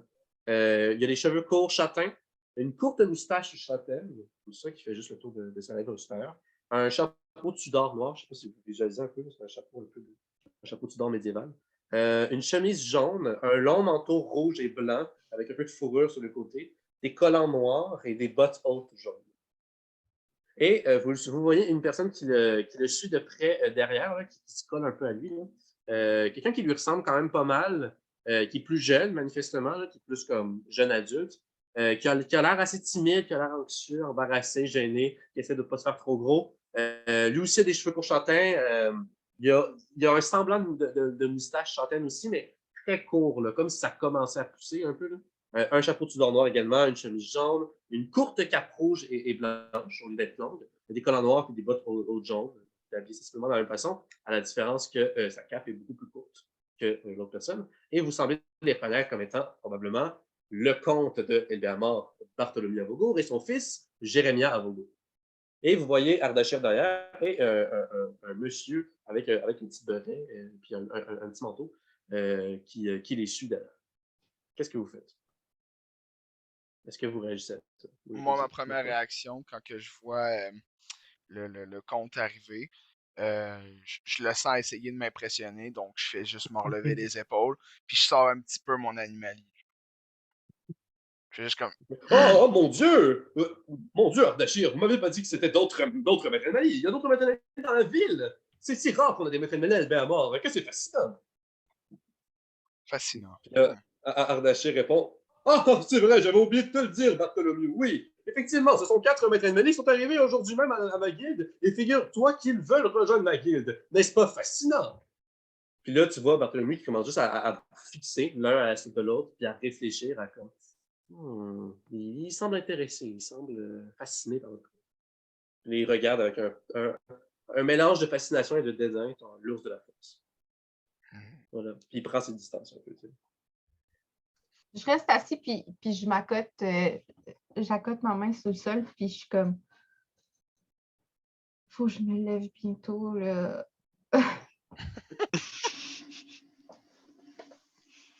Est-ce que tout va bien, Lou, de ton côté?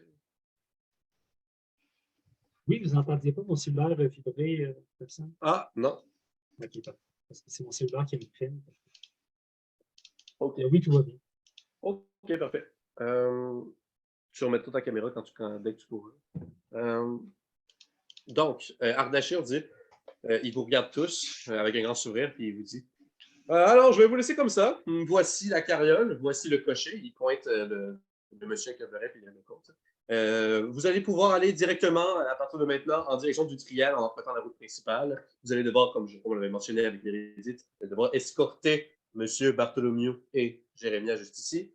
Et votre rôle va être de les amener à bon port en toute sécurité. Et ensuite, vous pouvez revenir ici et me présenter les résultats de la quête. Et là, il vous salue, puis vous le voyez marcher en direction de la guilde des défenseurs, puis retraverser la ville, Eldéamar, avec une certaine joie, un certain entrain. Il a l'air inspiré, il a l'air enthousiaste. Et là, vous voyez le Bartholomew, il vous regarde, il vous regarde tous un peu de haut, puis il vous dit je me présente, Bartholomew à vos goûts, comme l'a mentionné ce cher Ardashir. Je suis le comte de cette magnifique ville qui est Eldéamar. C'est donc vous, les aventuriers, les nouveaux arrivants, si je comprends bien, qui vont aller m'escorter, moi et mon fils, en direction du mariage à Utriel. Je me lève, je me mets devant lui, du haut de mes 4 pieds 5. Je suis comme, ouais. Moi, J'aime la confiance, jeune fille. Je suis juste en arrière, puis je fais pareil un peu, je lève la tête, je sors complètement mon animali, qui fait la même pose quasiment que moi, puis il est comme J'aime votre attitude.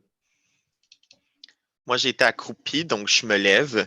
Je le regarde intensément encore une fois, mais je reste toujours silencieux. Finir avec la tête, c'est magique.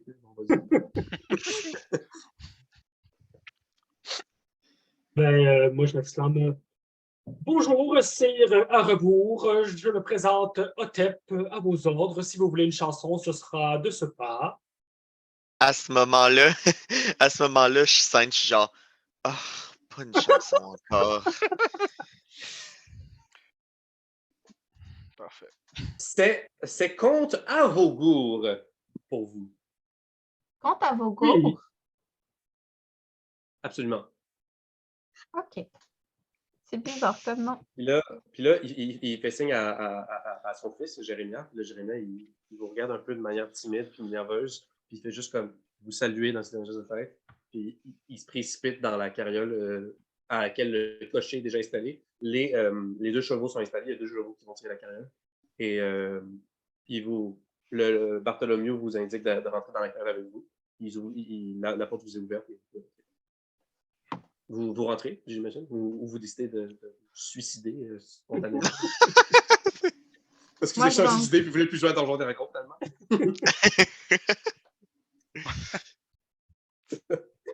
Moi, personnellement, mon animalier se refond avec moi, puis je rentre directement, je le suis quasiment derrière lui.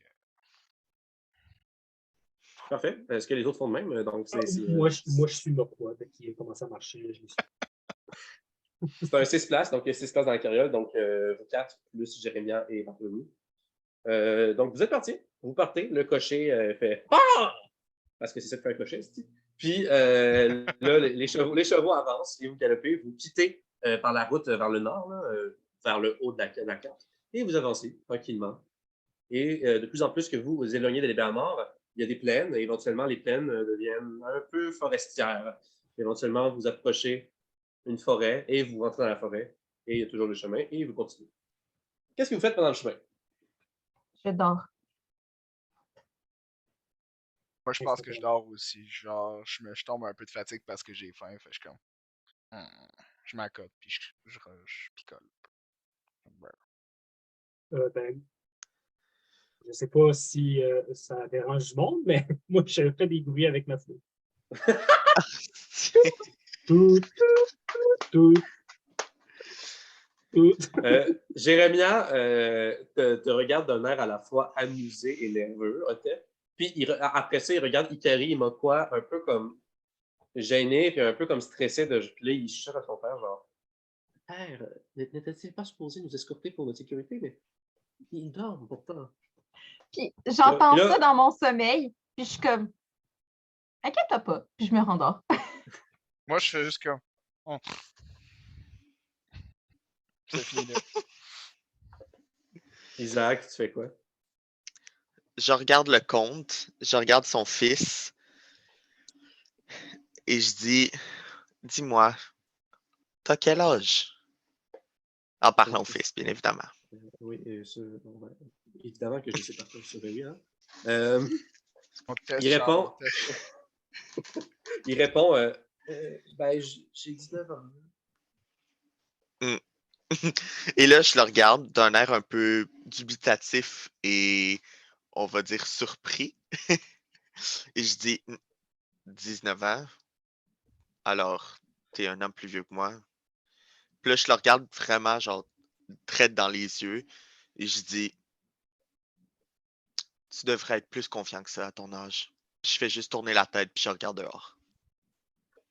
Puis là, tu le vois qu'il est comme. Ah ouais. Puis là, il commence à suer la sueur qui colle sur son front, sur ses joues, puis il est pas bien. Il commence à regarder par terre, puis il est comme. Confiant. Là, il n'ose plus parler vraiment. Moi, l'interaction, je te dirais, ça me réveille un petit peu. Puis je fais juste comme essayer de regarder le petit, puis de faire genre. Puis je me rendors. Tu sais, genre un peu, je suis fatigué, mais c'est correct, ça va bien. Puis je dis pas un mot, je suis juste comme. Donc, vous poursuivez le chemin. Ça semble bien se passer pour l'instant. Mais soudainement, au milieu de la forêt, vous entendez un gros bruit devant le chemin. Et il y a un gros tronc d'arbre qui se manifeste devant le chemin. Et, c'est pas bien long, est-ce que vous voyez toujours dans le partage d'écran un room tour? Oui. Ouais. Ok, parfait. On change de room. Qu'est-ce que vous voyez maintenant? Une La forêt. forêt. Et voilà. Et qu'est-ce que vous n'apercevez pas devant vous? Ah ben là, ah ben là. 3 bandits. Bandit numéro 1, bandit numéro 2, bandit numéro 3, identifiés qu'on peut voir B1, B2, B3, qui sont là, qui sont comme donnez-nous votre argent. Les trois sont. Attendez, je vais vous les.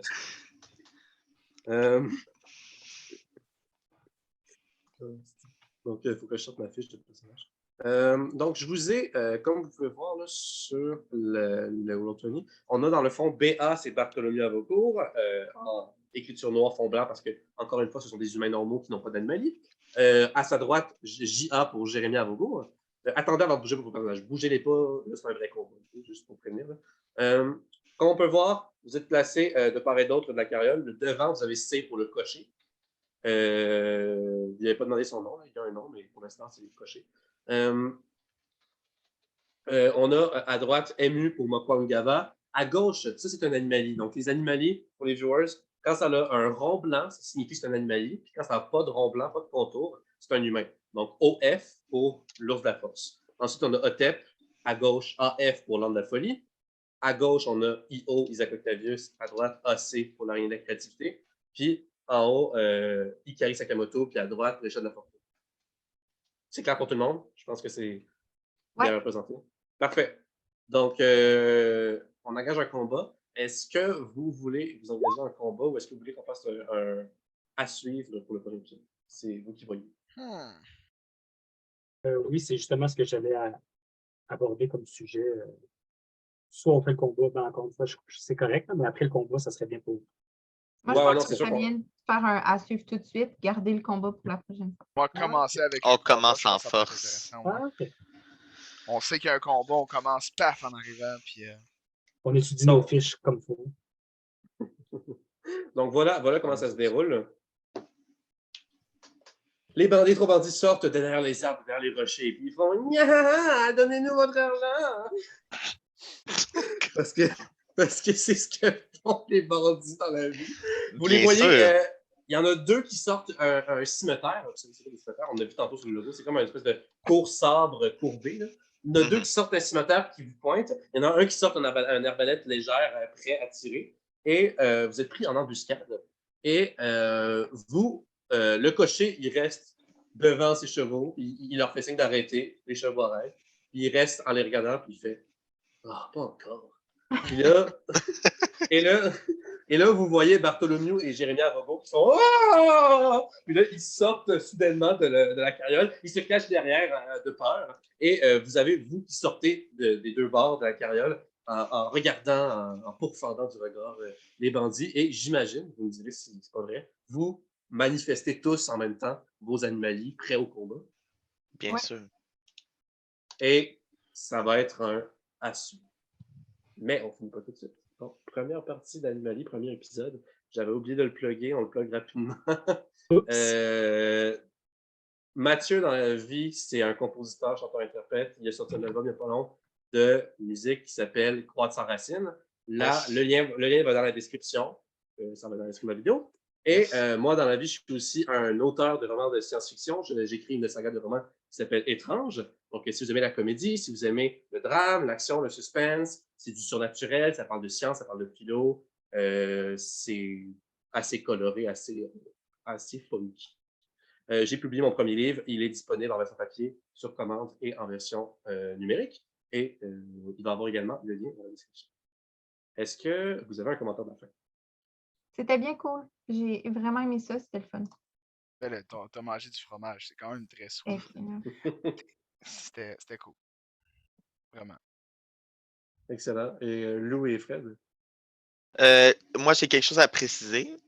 Si je sors de mon personnage, je tiens à préciser que je ne suis pas un adolescent de 18 ans qui a de la misère à parler aux gens dans la vraie vie, d'accord? Voilà, C'est bon. tout ce que j'ai à dire. Que ça soit bien su. Que ça soit bien su, c'est seulement mon personnage. Merci beaucoup. Excellent. Très hâte de pouvoir un peu plus parler dans les dialogues. Parfait. Excellent. Donc, j'arrête le partage d'écran. Et Lou? Ben, félicitations, Charles-Antoine, pour cette première aventure. Tu as bien animé ça. Moi, en tant que néophyte de ce jeu, j'ai bien aimé comment tu nous as amené à chaque étape sans qu'on ait besoin de trop insister. Tout ça. Ouais, bravo. Parfait. bien Merci. aimé. Tu fais de mon mieux. À tout le monde qui nous regarde, sachez-le bien, cette séance était ma toute première expérience de gaming. Je pense que ça s'est quand même bien passé. J'ai oublié quelques trucs, mais voilà. Ça s'est bien passé, c'est bien passé. Donc, au fur et à mesure, on va s'améliorer. Ouais.